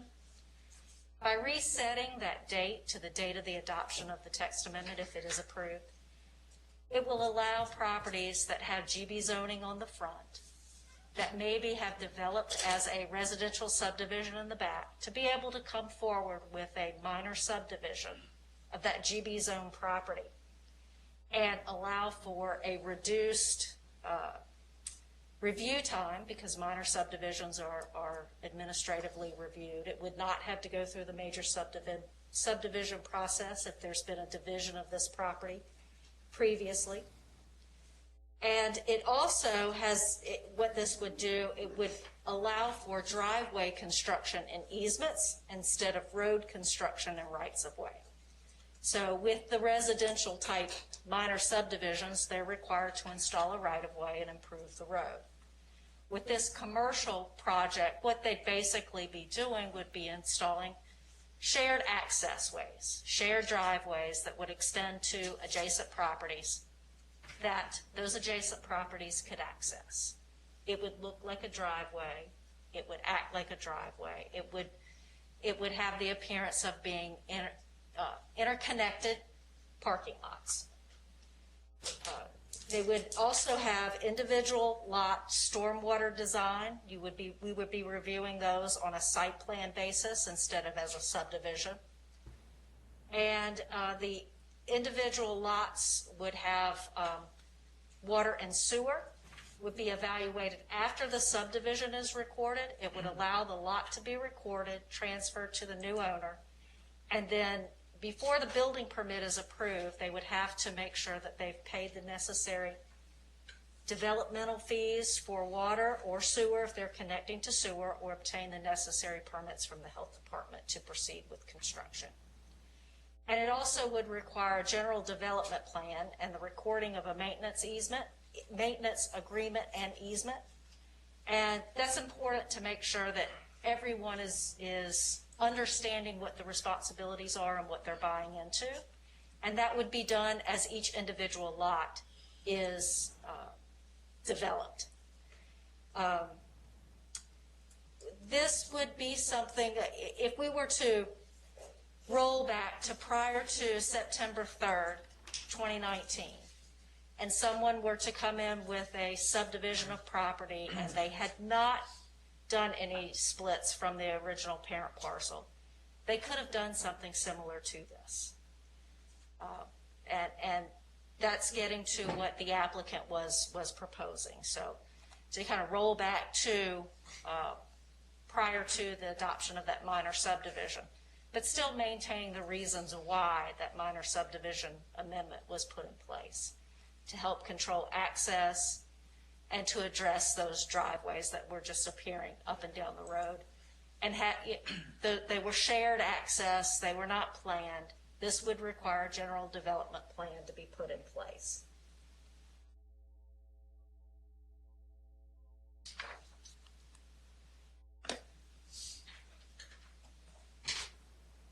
So at the planning board meeting, and we met December the 8th, and again in January, the December 8th meeting, we tabled the application so that we'd have an opportunity to work with the applicant and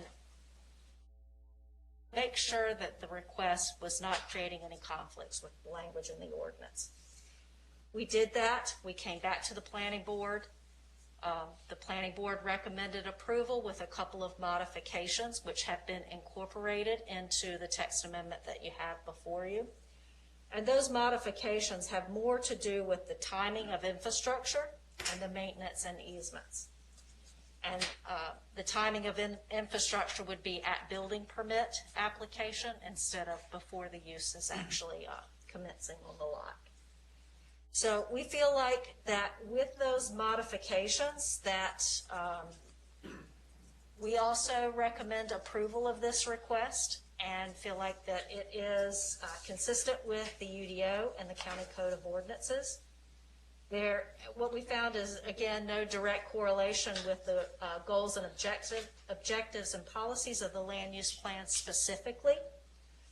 But we did find where the request is consistent with policy CD4 by allowing highway-oriented commercial uses to be designed in a way to minimize access points and to prevent unsightly dysfunctional strip development. The request is reasonable and in the public interest because the request will result in a logical and orderly development pattern. Since the new development requires a general plan of development and will be addressing the infrastructure improvements and maintenance responsibility for those improvements. I'll be happy to answer any questions you may have. Y'all been working on this for quite some time. It's been several months. I feel like we've got a really, through give and take, we've got a good text amendment we're presenting to you. The planning board, what was it, when they voted on this, what was the attendance, was it 4? Was it what? It was unanimous. Any other questions for Ms. Bolivar from this board? Is Mr. Bissell coming up next, or, okay. The applicant will, yes. No other questions from Ms. Bolivar at this time. Thank you, Ms. Bolivar. I'm going to ask the applicant to please come forward, state your name and address for the record, please.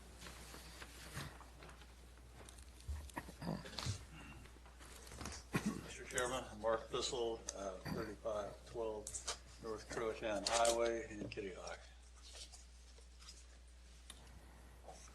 And I have brought just a handful of slides, and the purpose of this is really to kind of show you how this applies to a specific site. And this is actually the site that caused us to recognize the need for this amendment.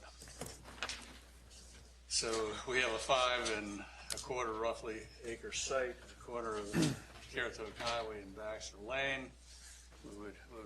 We're looking at dividing it into 3 commercial parcels. There was an end user who was actually ready to come and develop the corner of this. And we realized that we couldn't create any more lots that front on this highway. So because of that, this next slide shows what really would be required under the current UDO. and because parcels have come out of this parent tract since 1989, we would be required to go through a major subdivision approval process, followed by the design of roadway and water lines and drainage improvements, go through the state permitting process, build this roadway and water line, or actually come back for a pre-construction approval, then build this, and then record these 3 lots. And this would take months and months. It would severely impact the land because we would have to dedicate a 50-foot right-of-way through the property in order to still have access to both of these streets. We're using up 1.1 of our 5 acres of land. We have estimated about somewhere between $150,000 and $200,000 in infrastructure cost before we could get to this point. And in the process, we have reduced the depth of our corner lot to the point where it's going to be difficult for our end user to utilize that.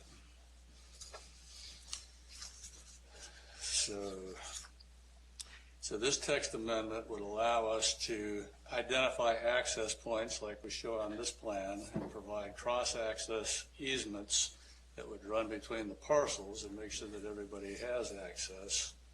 The next slide then shows we would identify existing utilities and show how these different 3 parcels would be provided water and sewer service, but just not build it all.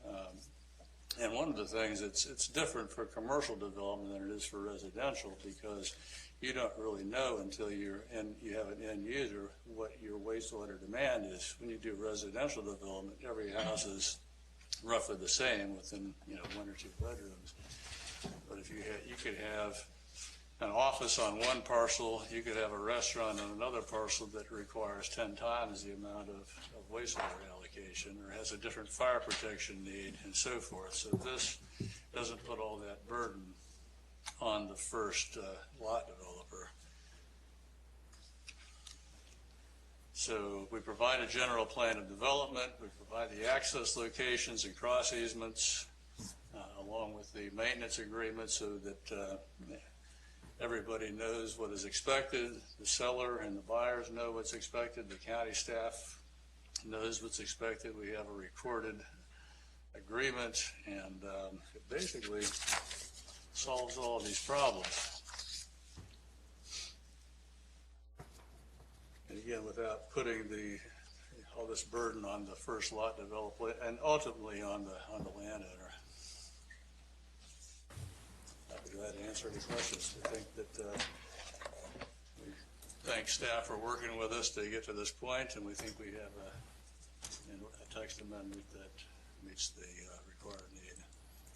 So I understand about the access and the utilities. I get all that, and reduced access to the highway, right? Less driveways going up and down 168, for example. Prior to the September, what is the benefit from reducing it from 5 to 3? I mean, I understand on that track. I shudder to think what 5 lots would look like, but I want to make sure that we don't hamstring ourselves. So 3 months down the road, we've got a track that would like to do what you just showed, except there's 5 lots that they would like to carve out of that. Why 3 and not 5? Because 5 was where it was in 19. We had actually proposed 4, but staff thought that because of the direction the board took at your previous retreat, that it should be 3 lots to be consistent with that direction for residential development. But as staff kind of briefed us, the reason we were concerned about that was all of the driveways on 160 on a major highway or on a major road, and I agree with that.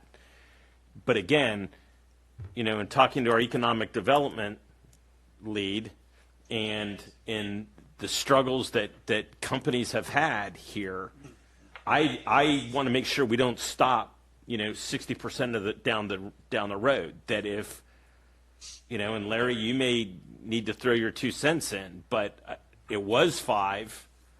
I understand what we did, but is 3 the right number or is 5 the right number? Well, if we could go back to that access slide about, this one right here. This actually was our plan to do potentially 4 lots because the property, would be eligible to have 2 curb cuts, and then you could have 2 shared driveways that would serve 4 lots. But we just kind of backed off of that. There may be larger parcels. Well, that's what I'm looking at. I mean, you've got an odd duck, okay, and I understand that, and you got what you got. But again, What about the there's south plenty end of the county? tracks in the south end of the county that that I would want to see 5 lots on there, and I don't want to have. Is there a problem with doing 5? We don't have it. I mean, I guess staff is, What's the concern with 5 lots versus 3? It was in alignment to the text amendment that was approved by the board in 2019. The board decided that a minor subdivision would be 3 lots, that was Right. and so it's for consistency. So, Okay. But I think we were thinking more residential, Yeah. not commercial. yeah, I mean, that's why. And that's, in fact, the issue that I've heard at least once, is that this is not residential, this is commercial.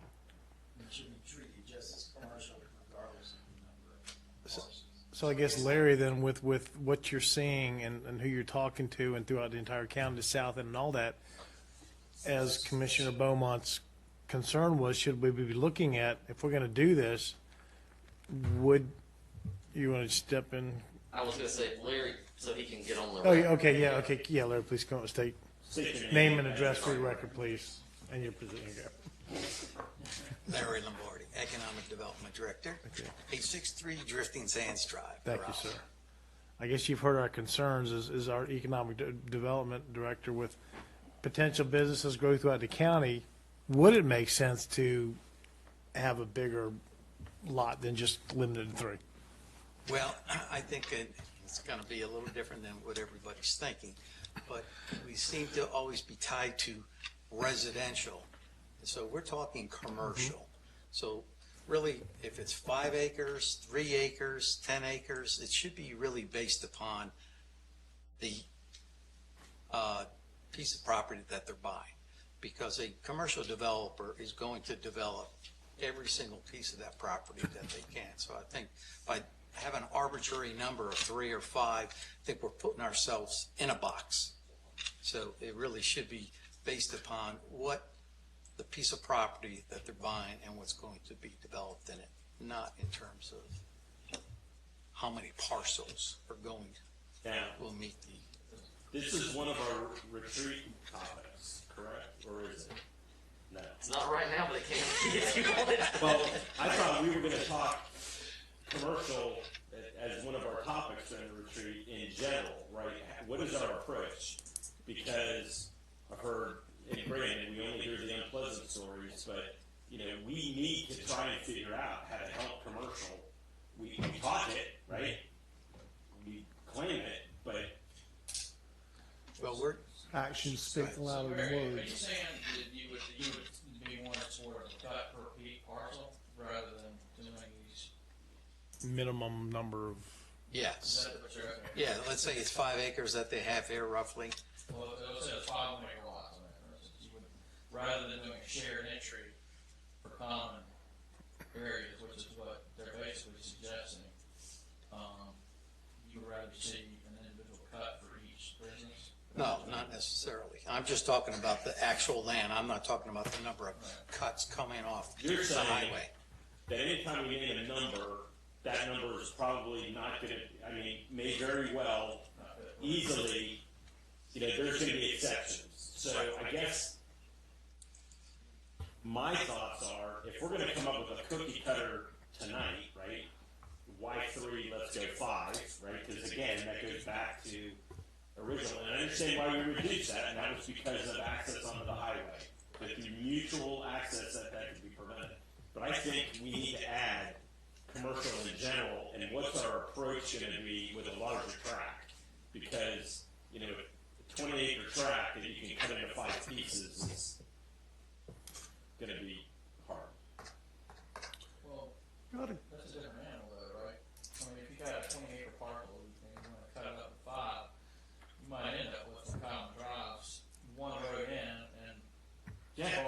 Well, DOT. That's right, that's correct. DOT's going to limit the distance between curb cuts, so that's going to be a limiting factor also. Yeah, there's an internal road you could create. or whatever to get there. For the level of traffic that fits that problem. If So what if it's in Granby, or what if it's in? Does it make the language of this text amendment too complicated if you just take out a number? so, I would address that question to the planning department. Because now you're getting into major subdivisions, which is an entirely different process than a minor subdivision. Answer's Yes. Yes. Okay, well then, because what we don't want to do is, I would not like to see any potential business being held up if we're going to drag this into separate meetings. Is it possible we could move on this addendum and then work at a retreat or something to work on a modified, and redo it, Modifying it. find more time, just so we don't hold up the applicant for potential business? And there is the potential for a larger tract, the 20 or 30 or 40 acre tract, for them to go through, if you have several businesses, to go through the major subdivision process like the county manager is referring to. This is really geared toward those properties that have hit up against the parent parcel issue, where the back half has developed. Think of what's going on in countryside estates, where, that back 30 or 40 acres are developed into single-family residential, and you have that front piece there that now, because of all that has happened, you have this smaller 7 or 8 acre piece that now wants to subdivide. Just like here with Baxter, the site plan that Mr. Bissell showed. This has been part of another development. And so now they would be kicked into having to go through the major subdivision process because of all that, and because of all the other pieces that have been taken out. This in no way stops anybody from, like I said, bringing through, if they have a larger tract and they want to cut it up into more than 3 acres, to then come through the major subdivision process if they're having to put a road in to access, like you were speaking about, a road into access. But this is really geared towards that. We can definitely take a look at further stipulations for businesses, less stipulations addressing commercial tracts. But this, like I said, this is really geared toward the stuff that's got the frontage on 168, 158. Well, and Lori, what's the jumping off point between a minor and a major? You just touched on some of that, just so we're not confusing those two issues. Right. The 3 lots. That's anything more than that is going to kick you into the major. And we have 2 types of those. If you're 20 lots or less, we can do it administratively. And more than 20 lots, it would have to come through the board. So even that would have a little bit less. If you're coming in with 20 lots or less commercial, it could still be done through staff. And so, Paul, you're saying you would like to see 5, for instance, be the number for, 5 would be a minor subdivision under commercial standards. Correct. Okay. County manager, some comments? Yeah, just one thing, and Laurie was kind of hitting on it. With a major subdivision, your infrastructure, your roads, your utilities, your stormwater drainage needs to be a lot more thought out, so you need the whole project to be planned. Whereas what we're talking about here are kind of small out parcels, and so it is easier to do a stormwater design for each individual lot. That's kind of the difference between a major subdivision and a minor subdivision. Okay, thank you. Okay, and I didn't mean to, No, no more questions? No, I didn't know if there's any other questions for the applicant or not. Okay, if were you done, sir, for the time? I'm just here to. Okay, well, okay. I just want to make sure you were done with your presentation. The board didn't have any more questions at the time. That being said, then I'm going to go ahead and open up a public hearing. I have one person signed up, and that is Kathleen Saunders. If you could come up, state your name and address, please, for the record. Good evening. My name is Kathleen Saunders, and I'm with Quattleton Associates at 8466 Currituck Highway. I'm here on behalf of Baseline Development Group. As some of you might remember, they are developing the Tractor Supply at Homestead and Currituck Highway that Lori just mentioned. We came in for you for a text amendment as well as with a major site plan a couple months ago. They have run into the same issue at Baxter Lane Estates that they are not going to be able to develop this southern property the way they originally intended to, because they would be required to go through the major site plan or major subdivision process because of the residential in the back. And so I would just like to, on behalf of Baseline Development Group, state our support of the text amendment as proposed. We feel it will make commercial development along Currituck Highway more marketable for the county. Okay, thank you, Ms. Saunders. I have no one else signed up for public hearing. Is there anyone else that didn't sign up would like to speak on this? Hearing none, I'm going to go ahead and close the public hearing. Public comment.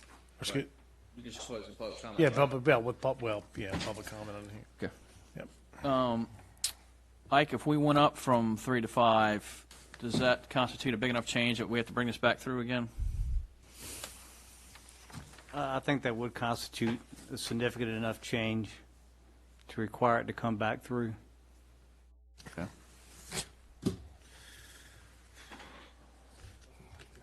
Any other questions from the board? Sorry, Paul. I hate us. How about 3 to 4? We don't have to listen to the county attorney. What if we made a motion to approve it tonight with the condition that we bring it back to address amending it to take into account what Larry's talking about? I don't know if we What? can make a motion to approve something and then I think, amend it. well, what Larry's talking about though, you hit on it. It's there's also a problem with linear feet between cuts. Let me clarify. I think what I'm saying is that it would require an additional public hearing. Okay. So that could occur. If you get the average, well, probably not your next meeting, but probably meeting after next, you could conceivably have a public hearing on modified language. Okay. So we that could could approve be tonight made and then. in the motion to do that? You mean in the motion to approve this text? Well, I think if you approve this text, then you're back to starting a whole new text amendment. So, Mr. Bissell, you're probably more in tune with who's ready to go or not ready to go. Is delaying for a 5-lot? He's walking away from me. He's conferring. An option? If and Ike, if I jump sideways on something legal here, stop me. If the board is kind of feeling like this is going to go forward, in order to keep the process moving, staff could go ahead and review some of the things that would happen under an approved text amendment. So that if they have to wait until the verbiage is approved in order to actually record the plat, they can at least get some of the administrative stuff out of the way between here and there. I just, he's been working hard with the county staff, staff's been working hard with him, and I don't want to see another commercial entity penalized because of the system. Oh, and Larry votes and they affirm. So, Mark, do you have an answer for us? It doesn't hurt us terribly to delay it, a meeting or so, or two, to get the language correct. We'd rather do that than to start over with a new process that we need to go back to the TRC Planning Board and then Commissioners in order to change the number of lots. If you if you took action on this and had to start over. Okay. And to be clear, just to be clear, Mark, you're. If I'm sorry, if I can jump in, this would potentially impact Tractor Supply negatively. Okay.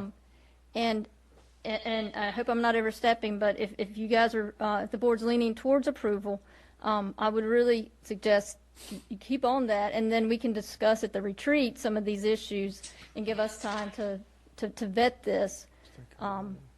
The change between a 3 and a 5, or another issue. How would this adversely affect Tractor Supply? They're ready. They're ready to go. I would defer that to Larry.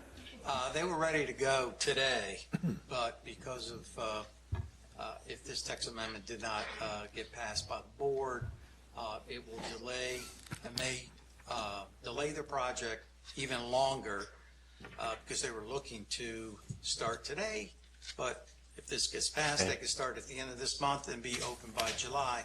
But if not, you got to remember, this isn't the only Tractor Supply project. I agreed. So Ike So it would have a is negative 4 considered a major change to the request?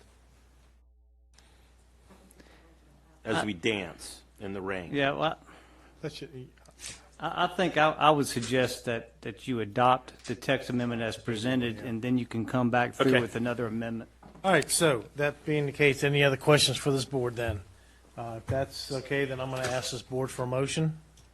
Mr. Chairman, I move to approve PB 20-19 because the request is consistent with the 2006 land use plan, policy CD4 by encouraging non-residential development to cluster along arterial roadways and provide internal vehicular connectivity. And the request is reasonable and in the public interest because the proposed text amendment will result in a logical and orderly development pattern since new development would be required to submit a general plan of development addressing the installation of infrastructure improvements as well as the maintenance responsibilities of private and common infrastructure. Second. Okay, we have a motion and a second. Any further discussion on this? If not, all in favor? Aye. All opposed? Motion carries unanimously. Thank you.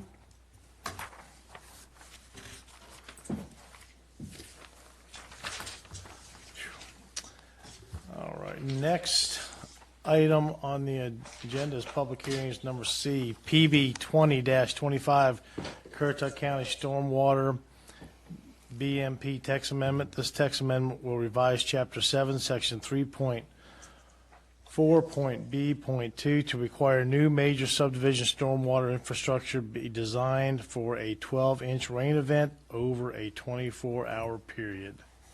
And with that, Ms. LaCicero, I believe you have this one. Thank you. Good evening. We have been talking about this text amendment for quite a while. Which one? I'm not sure. The other one. Oh, okay. The background on this text amendment, at your retreat last year, you were discussing concerns over all the stormwater issues and drainage concerns that are going on in the county, especially in the northern part of the county where we're seeing most of the residential development. At that retreat, you directed staff to research the impacts of increasing our stormwater standards, perhaps even doubling our current requirements. So, just so you know, our current standard is for new major subdivisions, and like we found out in the previous agenda item, that is anything that's going to be over 3 lots. So your stormwater facilities must hold a 10-year storm event, which is about a 6-inch rain event over a 24-hour period.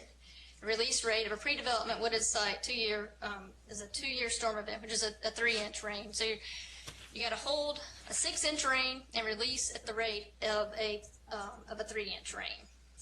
The release rate was based on the capacity of our ditches.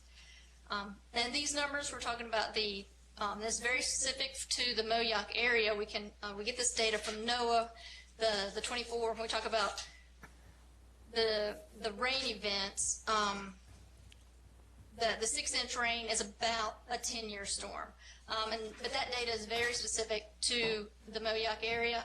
And if I was smarter with the technology, I could bring up the NOAA website and show you all where we get this data from. This is a known data set. So based upon the direction from the board gave at the retreat, we asked the Timmons Group to model the impact of increasing our stormwater standards. And they modeled the 500-year storm event, well, specifically the 12-inch rain event in a 24-hour period. And that is kind of close to a 500-year storm. They did not consider upstream or downstream conditions. So they didn't go in and figure out culverts or what's going on upstream. They just looked at the rain event on a project. And they presented the results at a June Board of Commissioners meeting over in the Extension Auditorium. So the storing, what came out of that, the storing the 6-inch rain versus the 12-inch rain, pond area increased by almost 2.5 times, and there was a 15% loss in lot yield. So just to refresh everybody's memory, this is what was presented to you, and so this is Froggy Meadows, which I think is now called Moyock Highlands. So she went in and modeled two, Kim Hamby with Timmons Group, went in and modeled two existing subdivisions. And this was Froggy Meadows, which is now Moyock Highlands. And the blue areas are the existing ponds, the ponds that were presented as part of that subdivision, their stormwater BMPs. And that's the blue, and the green is then the size of the pond. And I don't think when I brought them over, they didn't come over correctly, and I'm sorry, because they're, I brought these slides over. Anyway, it did increase the pond size by going from a 6-inch rain to a 12-inch rain event. And once again, you can't see, but because it did not come over correctly when I transferred my slides. At the June meeting, you had several engineers speak out against this potential increase of the stormwater standard, so you all directed staff to hold a stakeholder meeting. We've invited farmers, developers, engineers, and citizens that we interacted with, we county staff interacted with, that knew they had known drainage issues. And we held that meeting in August. 7 residents spoke, 3 engineers spoke, and 1 developer or builder spoke. And then we reported that information back to you in September, and you all directed us to proceed on and to make that change to the GDO. So just as a refresher, this is some concerns from the residents over just stormwater in general, and then an increase in our stormwater standards. There's concern over how thick and wide and tall the ponds and ditches will need to be. If these are breached, how will the county or the homeowners association handle the situation? There's also concern over maintenance of these things. And in a lot of our existing subdivisions, the stormwater facilities don't perform like they were installed because they haven't been properly maintained. All pipes and culverts need to be sized properly. So you can see all these different comments that we received from these are the residents, the citizens. Down to retention ponds are not the solution. Even in newer development, stormwater facilities are not maintained, and sometimes they're not. There's issues downstream that's impacting them. Older developments need ponds and ditches that are fixed. Stormwater needs to be studied district-wide. Larger ponds are not the only solution. So these are some comments from them. From the engineering community, their comments were to consider the problem holistically, not just project by project. And the update in the 2013, the county increased the stormwater standards, and our current standards address storm type and discharge rate. We asked them to handle a 6-inch storm and discharge at a 2-inch rate. The engineers also suggested that larger ponds will lengthen the discharge time and the time the water is in the ditches. And stormwater and flooding in Moyock needs to be treated like a utility. The entire watershed needs to be considered. A stormwater model similar to the city of Virginia Beach, it needs to be completed. And she said a stormwater district tax for maintenance. Lack of maintenance in neighborhoods needs to be addressed, and it should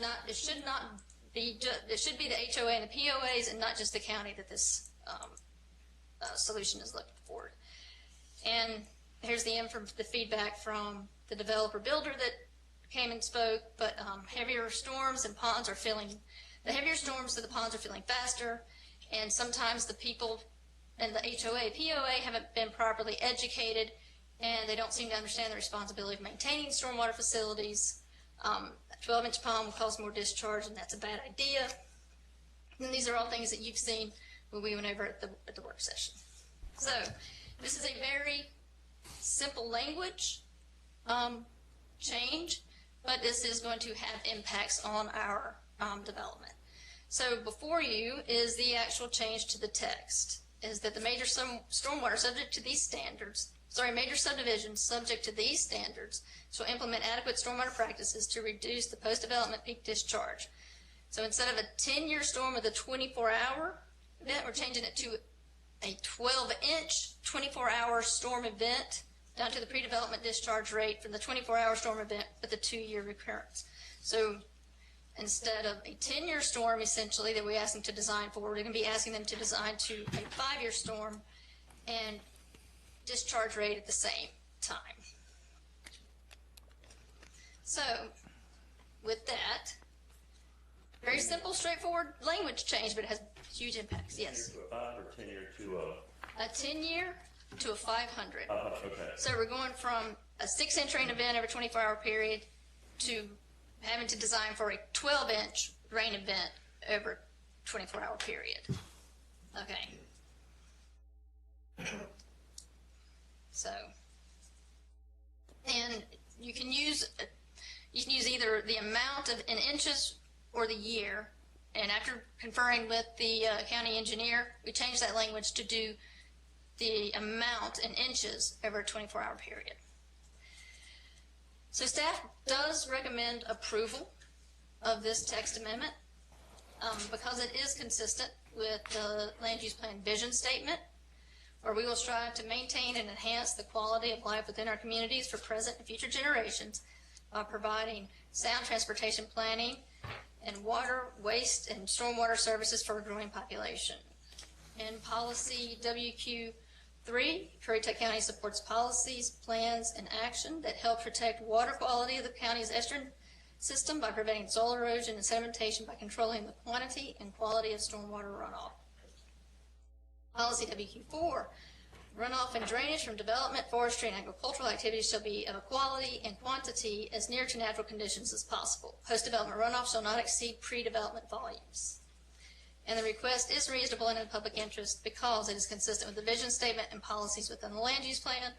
It provides enhancement to our stormwater regulations, and in new major subdivisions, it will help manage the stormwater generated at that site. The planning board recommendation. At the planning board meeting held last month, they heard from some of those same engineers that came and spoke to you all in June, and then again at the stakeholder meeting in August. And based upon what they heard from those engineers, they recommended denial because their motion was that the requested text amendment is not consistent with the UDO and the County Code of Ordinances goals and objectives in the policies of 2006 land use plan, because given the expert testimony heard at the January meeting, the text amendment does not solve the problem. And that recommendation of denial was a unanimous 4-0 vote. And with that, I will be glad to answer. And I've asked Eric Weatherly, county engineer, to be here tonight as well to answer any questions you all may have about this text amendment before you. I have like an opening confession to make. I never understood we were under a 10-year requirement. I always thought, and I'm taking responsibility for this, that we were designing and approving based on a 100-year. So I was under the impression that we were going from 100 to a 500, not from a 10 to a 500. So in the interest of full disclosure, I don't think I'd have barked this hard on pond size increase, which is kind of remarkable to me that we're only seeing from a 10-year retention to a 500-year retention, that we're only seeing a 2.5 times pond size growth, BMP growth, right? So my initial salvo is going to be, I'd really like to know what it's like to go from what the 10-year, which you had depicted, and by the way, that graphic is horrible. I know, I'm sorry. When I transferred it. No, it's horrible. Okay. And, it doesn't help us at all. But I'd like to see what the 10-year compared to a 100-year looks like and what that growth is, because you're talking a 500%, a lot of math, 5,000% size of increase of the BMP pond. And that was not, that was never you know, I thought it was 100 That's too. on me. I mean, I really thought we were going from 100 to a 500. So all that to say, crap, I don't think the analysis is what I would like to see. What's the size? I thought we were going to from a 10 to 100 too. Or I mean, yeah, what Commissioner Bowman said. Or yeah, I thought we were at 100 to a 500. What's the size if a 6-inch rain is a 10-year storm in 24 hours, but what's the size inch rain for 100 year? Well, I mean the difference. 9 inches. 9 inches is what the county engineer said. What's the difference? Yep. So going from 6-inch, 100 to 500. because, and it's not, one would think the amount of rain, you know, you're going from a 10-year, and if you're doubling the actual rain, the 6-inch rain, to a 12-inch rain event, that's where the doubling comes in. And I agree. Inches is a far better way or a numerator because after the third 500-year storm in a month, it kind of loses its significance. I just have to say, I've talked to county manager and maybe a couple commissioners about it, but this whole thing right now, it doesn't seem to me quite right. We're not looking at upstream. We're not looking at downstream. How many times have we had people in here talking about a development cutting off the flow of water where it normally migrated through a property, where they went in, and Justin has been the bulk of that through no fault of his own. He followed exactly what we told him to do, and now it's caused some other problems somewhere else. If we're digging bigger ponds, they're going to take that excavated material, put it on the property, elevate the property that they're working on, and they've just created another problem. It seems to me it seems like there's a whole much broader discussion that needs to happen about looking upstream, downstream, understanding where the water's flowing and how, so that when these guys develop these neighborhoods, some of that stuff can be taken into consideration. I talked with you about it today. I've been just briefly before this meeting, and so that's just where I'm at personally. It just seems like every time we go to try and fix something, we've created another problem without really encompassing and understanding the entire picture of what's going on. And well, that's my 2 cents. And I did not stay at the Holiday Inn Express last night, so It's a Band-Aid approach on a problem much bigger. There's things that we can do in design standards like porous concrete for driveways. Everything we do in these developments just conduit water right straight to a ditch and into causing the flooding problems. And I know that after I read this the other night, yesterday I rode through Mayock Highland, what you're talking about. Yeah, Froggy Meadows. Froggy No, Meadows. Mayock Highlands. And the ponds that they've got in there now, there's only 3 houses under construction. It's handling the water that has fallen in the last few weeks, the retention ponds that are in there. That's there today. Because it drains out the ditch that goes across the back of our yard, Renee's and my yard. And that ditch does flow pretty well. And it addresses what you said, Bob. You've got to look at those ditches. They cleaned that ditch out that borders the back of our property this past fall. So it's made a big difference. Well, since I've been on this board, we've had numerous developers come before us, and then we've had numerous property owners come before us and showing the map and talk about the drainage ditches and how bad they are and how they need to be cleaned out. And it goes back to the discussions I'm hearing right now. Is you're right. It's more than just a pond issue. And we've heard it numerous times. It's when it leaves that property, right, it's backing up and it's creating problems. And I'll get back to Jury Road, or looking at the flowing in. Upstream. So upstream too is that's not being addressed. Well, it's a much bigger problem than just retention ponds, BMPs. Have a comprehensive solution. Right. And it's all over the county. It's not, It is. it's not unique to Mayock. It is. Mayock seems to bear the brunt of it because of the development, but it's everywhere. Beckmore Estates, which is off of Thane Drive, which is off of Guinea Road. Nothing I voted to approve on. McCord's Landscaping cleaned 2 ditches behind the people. Some of the water across the road that was cleaned out from the Rolling Creek and some of it coming off of Falls, the drainage that they've done. The 2 residents that I did work for, I mean, they thought like I was a magician. It really wasn't. It wasn't, but I mean, like, it flows. And there was some, like you said, the coming into it, coming out of it, the upstream, downstream. That's the biggest issue that we're not, in my opinion, from what I hear from everybody we deal with. Also, some of the problems coming from building up the lot so much. Well, if we make the ponds bigger, they're going to build it up. That's what I'm saying. I mean, Yeah. Foss probably got 4 feet of elevation when with the size of this pond. Got to go somewhere. Well, it sounds like this But is, blocking- it sounds what I'm hearing from this board Inbound. probably, is that this probably needs some more in-depth study, it sounds like. Table indefinitely. Well, yeah, so, I guess right now what I'd like to do, I would be willing to make that motion. well, the public comment section is, we got some people signed up for public comment, so, if Laura, do you have some more you want to present right now, or are you done? And I know that we will be talking about drainage and stormwater at the retreat. Yes. Wow.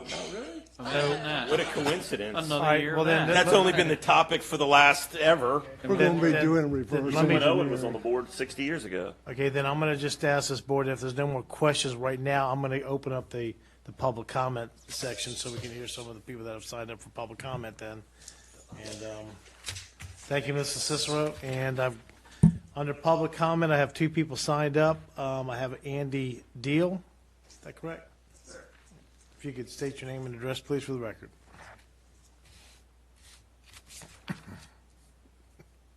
Yes, my name is Andy Deal. I'm with Deal Engineering, and I also am a Currituck County resident, live at 318 Griggs Acres Drive in Point Harbor. And y'all have completely changed half of what I wanted to say before I came up here. We're good at that. All right. But briefly, before we leave the subject of the stormwater ponds, I wanted to reiterate something that at the first meeting of this group that we've talked about, but something that we hadn't had the chance, or I hadn't had the chance to really think through, and that is the potential risk that expanding the ponds can hold in terms of flooding. And that's that we already have one of the most restrictive stormwater ordinances in the region. We are the most restrictive that I'm aware of in eastern North Carolina. And we are taking, to use the round numbers, a 6-inch rainfall and releasing it at the rate of a 3-inch rainfall. So we store that water in ponds, but then it takes us, since we're storing such a large volume and we can only release it at this 3-inch 24-hour flow rate, it takes us 5, 6, 7 days to get that water out of the ponds. While we're doing that, that means that ditch downstream is higher than normal water for those 5 or 6 or 7 days. Whereas if we didn't have any ponds, the ditch would fill up and then go back down quicker. Now we're holding that water in the ditch higher. And what we're doing, so that's the trade-off. We're not sending as large of a peak down the ditch, but for those 5 or 6 days, there's more water in the ditch. So if we get another storm right after that, there's not as much capacity in that ditch for everybody who doesn't have stormwater ponds. Well, if we now have a 12-inch volume pond, that water in the dam, it will take us probably 10 to 14 days to get that water out of the ponds. That means for 2 weeks after the storm, the water in the ditch will still be elevated. So we're extending the risk. We're extending the time period that we're at risk for that next storm. So that's a factor that I really, when we talk about making ponds bigger, that's the flip side of what we're doing. And in my mind, there's a diminishing return as we keep going bigger with the ponds as opposed to the problem we're seeing, which isn't on our sites. The study that was done was all about what the impact on the developed site would be. It didn't study what happens downstream. Just the assumption was if we make the ponds bigger, we're going to help the downstream. And that's not necessarily the case. So let's talk about the downstream. I heard several times a mention of building up the lots in a development, and that's where stormwater went before. Our stormwater system up here, particularly in the north half of the county, is a really complex system. We have gridded ditches across flat lands with really poor soils in terms of infiltration and stormwater. And those ditches tend to connect to more than one outfall. So it means we can't look at a piece of land, we can't stand in the middle of a farm field and say, this water goes to that ditch, because there's another ditch over there, and there's a ditch that connects the two of them. And so during a storm, the water may flow this direction for a while, and then that ditch, that outfall may have more resistance in it, and the water starts flowing the other direction. It makes it very hard to plan and design for the larger system without understanding those things. And we can model those things. We did it with the Moyock Drainage District, and that was part of the beginnings of the tax district that became the drainage district, was we modeled that area, the food line and the subdivision behind, where we have actually 5 major ditches that are going to Shingle Landing Creek and off to the west separately. Mr. Deal, are you primarily addressing surface water runoff? Yes. Okay. I mean, groundwater obviously plays a role in all of this, but... Because I would challenge you with, we don't know on a tract of land which way the water is going to drain off, because just like the Continental Divide, we know somewhere there's a higher topography on a lot or on a farm field, and by the nature of gravity, it's going to go to whatever ditch is that side of the divide. Agreed? Well, a farm field is in flux, right, until the water level as a whole drains down. But from a modeling, I agree with you. That's quite a challenge to try to model a farm field that's completely inundated and flooded. But that's what I'm talking about. In the midst of a storm, when the peak occurs, when the flooding is going to occur, you can't, in our systems up here, you can't look at significant parts of the land area and say, I know what the water's going to do. Because we don't have dendritic systems. We don't have systems where smaller ditches go to larger ditches, go to larger ditches. We have ditches that go both directions. And so if you've got, let me ask you this. What do you think the main purpose of the ditches that are out there are for right now? Well, originally they were installed to manage the groundwater. It's to make the farm fields, but obviously the stormwater is obviously they manage the stormwater as well. And we are primarily groundwater. That was the original, yes. The lesson learned is fill in a ditch and watch what happens to your lot, because I learned that lesson the really hard way. My point is that that our discussion is about stormwater. These ditches obviously play a role in the existing stormwater condition. And we do not have, from a numbers standpoint, a full picture of what happens. When we start talking about, well, water goes up and perches on this farmland, if you model the system, you can actually know that. You can actually say, during a 10-year storm or during a 50-year storm, we get an inundation of this farm field. And now, if you also are modeling the solution of developing that farm field, you know that you have to deal with that water. But this is all, our ordinance as it is doesn't address that. And our change to the ponds that is being entertained also doesn't address that. It's something that the city of Virginia Beach and the city of Chesapeake recognized, and they've addressed. They have actually modeled their entire cities, which are counties basically, such that if you want to develop a piece of land, they actually take that portion of their model and they give it to you, give it to the engineer, and then the engineer has to put their project in it, come up with a solution and submit it back to the county, to the city. And then the city reviews that, and that way they can get a comprehensive picture of what this development is going to do to their whole drainage system. And the point that I've been trying to make this is the 4th meeting that I've attended on this, is that within the context of this language, we don't have any guarantee that going to a 12-inch storage from a 6-inch storage is going to help our situation. We have a complex drainage system. We have systems that maintenance, it may be our big issue. One undersized culvert may be our big issue. None of these things are going to be fixed by a pond up in a new subdivision. And we may, in fact, be increasing the risk for the future if we make that change. Do you know of situations where and I'll use the 100-year storm construction because that's what I thought most of our. Yes, do you have examples of where the 100-year BMP? I'm sorry, the 9-inch rainfall retention pond, where that complicated things downstream? We don't. So the requirement that the county has right now is the 10-year pond. So the 6-inch storm. I'm not aware of anywhere that complicated things downstream. That also was studied. That requirement was derived from a study of downstream conditions, as opposed to the proposed text amendment, which the study that was done was about what's the impact going to be on the development. The 2013 language change studied the ditches and came up with the 10-year to 2-year requirement, which is what the ordinance actually says, the 6 to 3 requirement, based on an analysis of the ditches, and presumably, because I wasn't a part of that study, but presumably what logical detention requirement could make use of that without causing an increased risk in the system. Sounds like we got a work session on this. Perfect example, like when we had with Baxter. Yeah.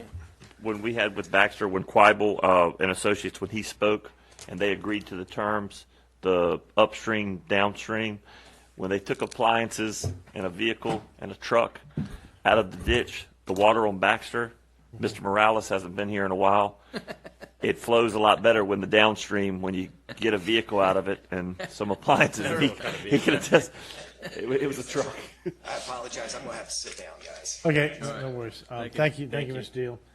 Next I had was David, is it Klebitz? That's correct. Okay, gotcha. Thank you, sir. State your name and address, please. Mr. Chairman. David Klebitz. I'm an engineer with Bissell Professional Group, Kitty Hawk, North Carolina. I think you guys got it.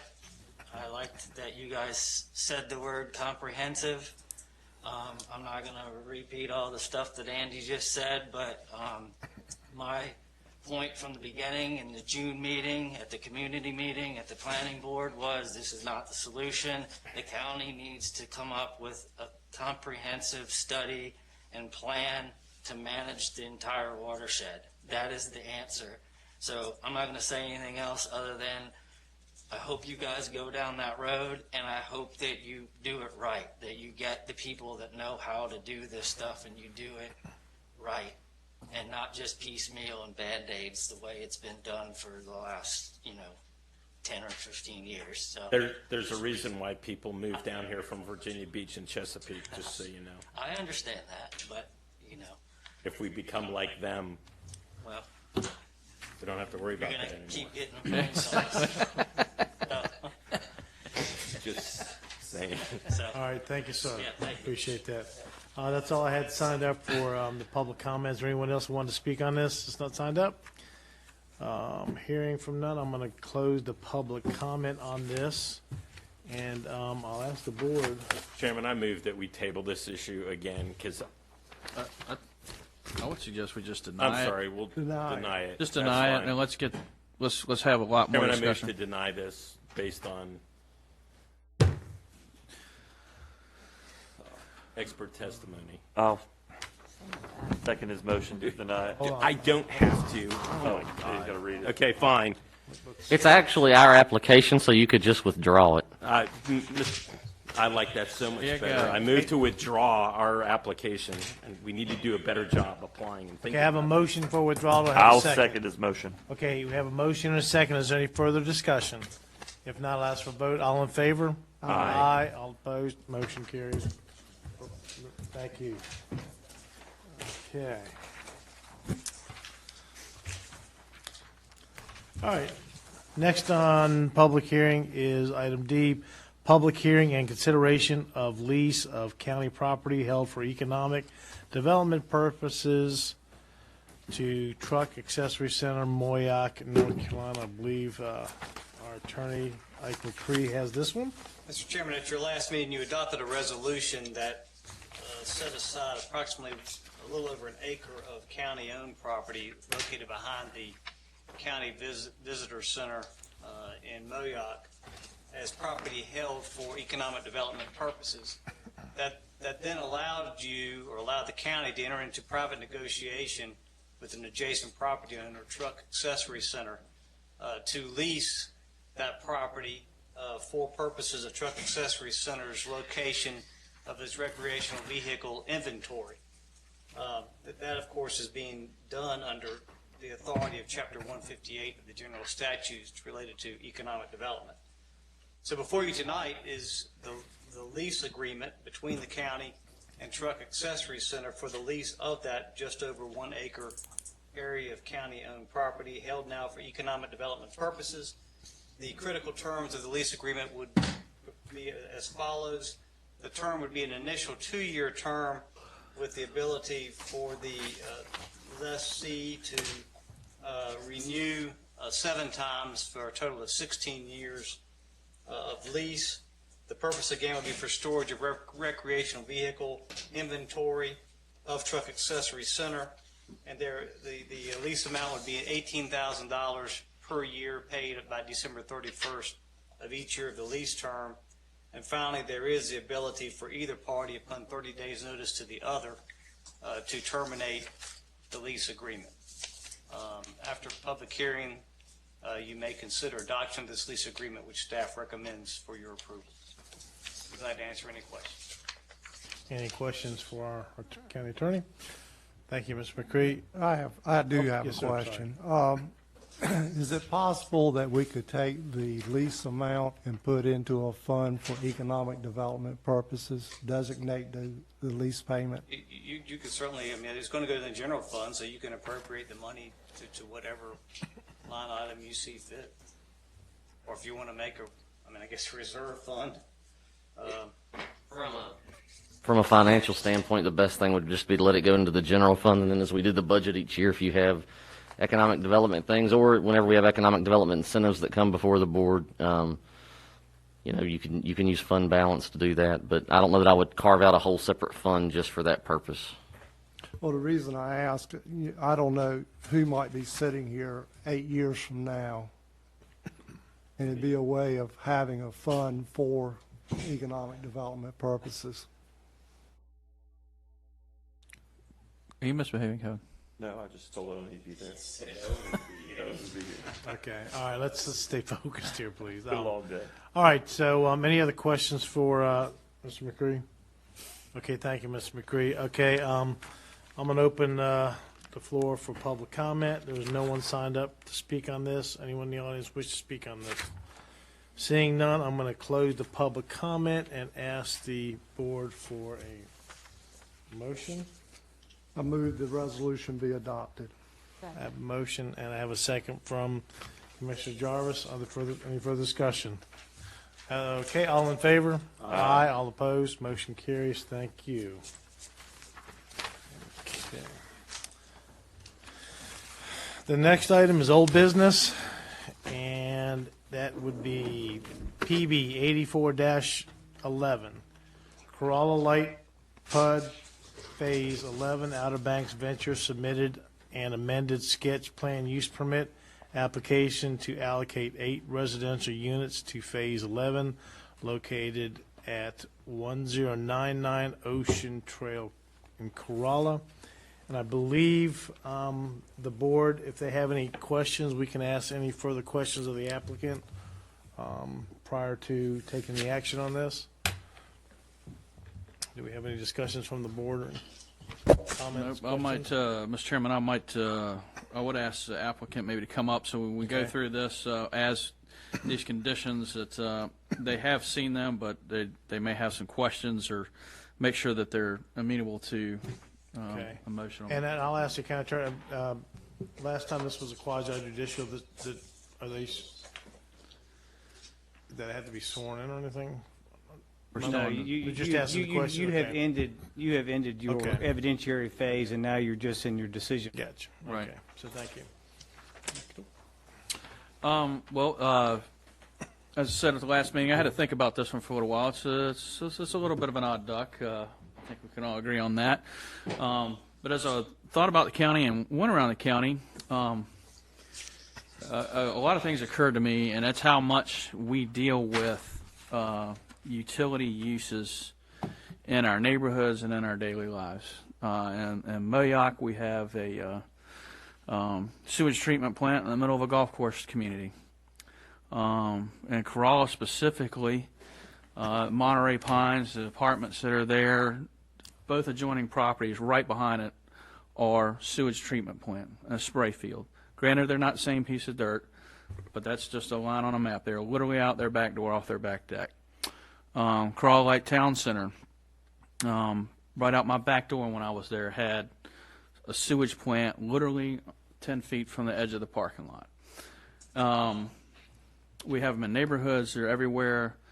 In the Ocean Commerce Park in Corolla, we have a sewage pond in the middle of the parking lot, right by our visitor center. So they're in and around and on properties. Utility uses are. The applicant testified to the actual use there. So the water tower is basically just sitting there hanging out with water in it, and it goes up and down. And same thing with the cell phone tower. They're very passive uses. There's no electrical requirements that we have any big heavy-duty electrical there, so that we have to worry about those types of things on this property. So after sitting around and thinking about that, it helped to put things in a little bit better perspective for me. And as I go through this, I'm gonna make a motion for approval. But as I go through it, I guess we need to maybe work out some details, or if you have those questions before we get into it, since you've seen. I understand you guys have some phasing, or maybe have some questions about my attempt at a motion without staff Thank helping you. me We out. appreciate you sharing these, the county sharing these proposed conditions. Condition number 1, a major site plan is required. That's certainly agreeable. We would like the clarification that major site plan doesn't have to be approved prior to raising the roof and rehabbing the existing building, because we've got a building that leaks like a sieve, and rodents have started to move into the attic. Okay.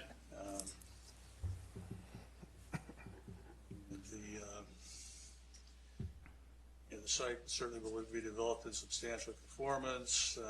Number 3 is fine. Number 4 is fine. As far as the phasing, I think what's been laid out is reasonable. Okay. You had we have that old building that's due to be torn down on there. Is that under any kind of lease currently that you're aware of? The charter cable building. I think there are a couple more years on that lease. Okay. I think there's some discussion about possibly discussing an early termination of that, but right now I think they've got 2 to 3 years left on that. So that would potentially not happen until the construction of the final 3 units. Okay. So then that would be 7. I guess I just need to take that out then. But the pool and associated walkways would be constructed under this plan prior to that demo occurring and the third building being constructed. And that's good. We wouldn't be able to do the gardening area until that final building is constructed, so that makes sense. The recreation area out in front near the corner we would propose that actually would be constructed with the commercial use. Okay. That's kind of associated with the outdoor dining. And the commercial use you plan on doing in your first phase, is that correct? When you make the alterations to the existing building? Yes, sir. Okay. Okay. And then as far as the fencing, I think 8-foot fence around the radio tower is fine. I brought a slide just to look at the water tower, just so we can take a look at what the base of that tower looks like. Can we take a look at that? I don't know. Ike, is that okay? Because we're done outside the evidentiary phase of this, but Well, it's up now. Too bad. We've seen it. Oh, sorry. Strike it from your memory until you attorney. All right. Relates to the discussion of a condition. Okay. There you go. Found the legal loophole. All right. So that's the base of the tower. That's the base of the tower. It's basically a thick concrete slab that this tower is anchored to. And on the left, you have a manway that's padlocked that the utilities department uses for periodic maintenance of that. We don't really object to putting a stockade fence all the way around it. We think it might actually not be that great for the utilities folks who are maintaining the tower, and would suggest as an alternate possibility. If you look in the upper right, there's an old water tank in the background there that's already been removed, and that's, I think, about the location where this walkway would be running, and maybe running a fence along part of that walkway would serve that purpose better. Okay. All right. When you say stockade fence, you mean opaque fencing? Well, a fence that looks like the face of the building, basically. Not a chain link. A wooden fence that would have siding material on it. So, are we getting away from the fence? For the tower, I guess that's what you're suggesting. Okay, for the cellular and the other amenity, other. You can't climb this tower. Right. Other than fall and hit your face on it, you can't. Go ahead. I think that what Mr. Bissell's referring to is if they put a fence around the entire water tower, when it comes time to do maintenance to the water tower, you're just going to have to tear the fence down to get the equiment in to be able I to. followed what he said. He was just going to build one along the walkway then to kind of keep people We'd so have they to can't provide a jump gate off. to the man. Right. So, I am how about not aware of a water. I mean, I guess this one, but every other water tower that we have has fence around it, doesn't it? I think so. Like Not the all of them. Ocean There's a couple Sands? that don't. The one at Pine Island doesn't. Yeah. Mayock does. Not the one off of So Guinea does- Road. Fox and Old down there does. Yeah. How about the one in Grandy? No. One Houses off of, within 100 feet of it.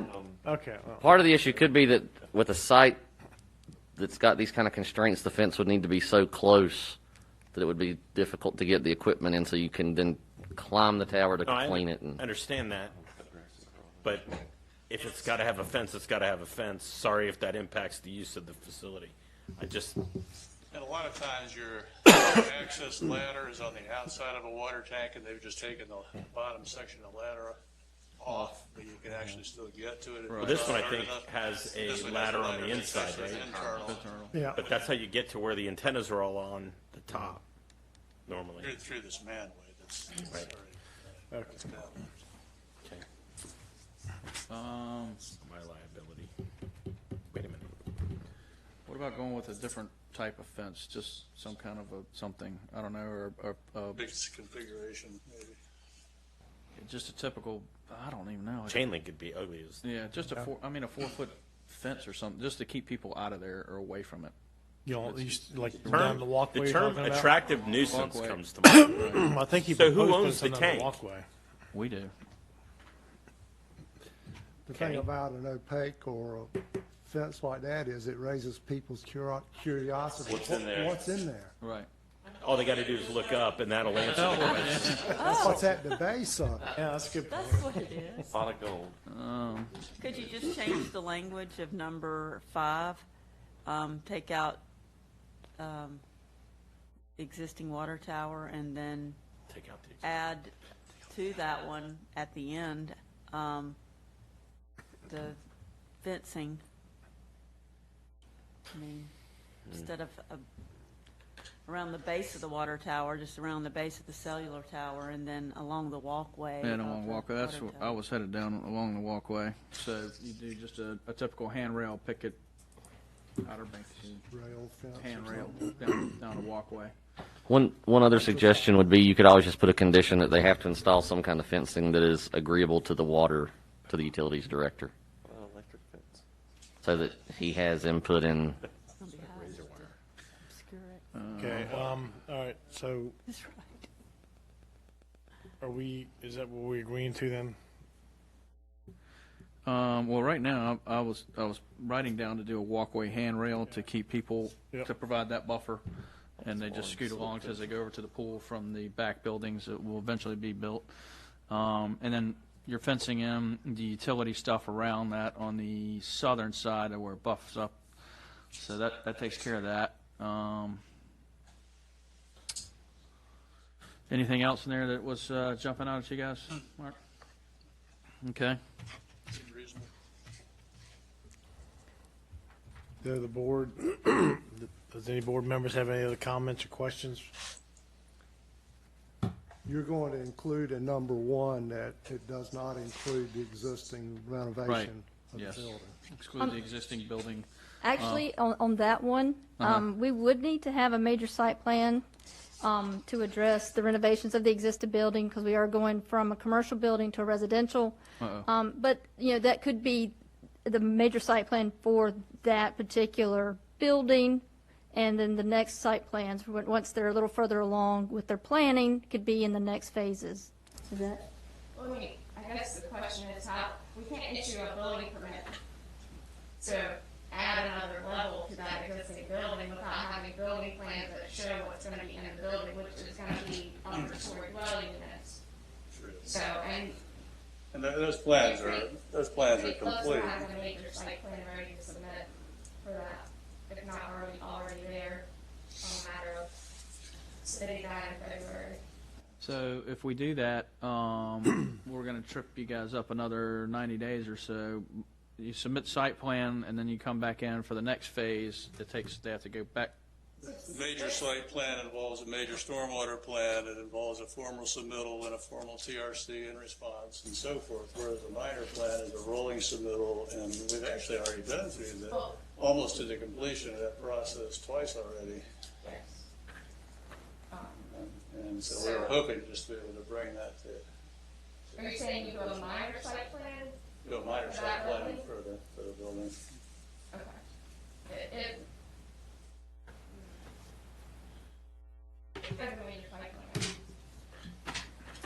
You can't do incremental site plans to avoid the major site plan requirement. Could you do a minor site plan for the existing building and then come back with a major for the rest of the property? Yeah. If you want to come up to the podium, just so that it can get on the record. My understanding is that the project's a major site plan, so that's what's required. Okay. You Can't pick and do choose. incremental changes to the property to avoid Okay. the major site plan each time. All right. We're not trying to avoid it. I understand that, We're but not having to modify the site in order really to accommodate what we're talking about. That's what needs to be a major Well, you're site. changing use too from one to the other. Right. from commercial to mixed use. Right. So then we need to leave that in there, we're gonna is have to what you're leave that in saying. there. Yep. Okay. Is there any way to expedite it? We have a submittal schedule for major site plans, so You had to follow it that would schedule. be the February submittal date and go to March TRC would be the earliest it would be reviewed. But the major site plans don't go to boards, they just go to TRC. Oh, okay. So that's not terrible. As in the grand scheme of things. Okay, any other questions, comments from the board? Okay, hearing no further questions, I'm going to go ahead and ask the board for a motion. All right, Mr. Chairman, this is going to move to approve PB 84-11 Corral Light amended sketch plan and use permit. The applicant has demonstrated the purpose use meets the permit review standards of the UDO. The following conditions of approval shall apply. One, an approved major site plan is required prior to construction of dwelling units. Two, the site shall be developed in substantial conformance to the preliminary site plan and architectural renderings presented to the Board of Commissioners and included in the agenda packet on the January 19, 2021 hearing. 3, the existing residential occupancy issue shall be resolved within 1 year of issuance of the permit. 4, the non-residential design standards and community standards compatibility standards apply.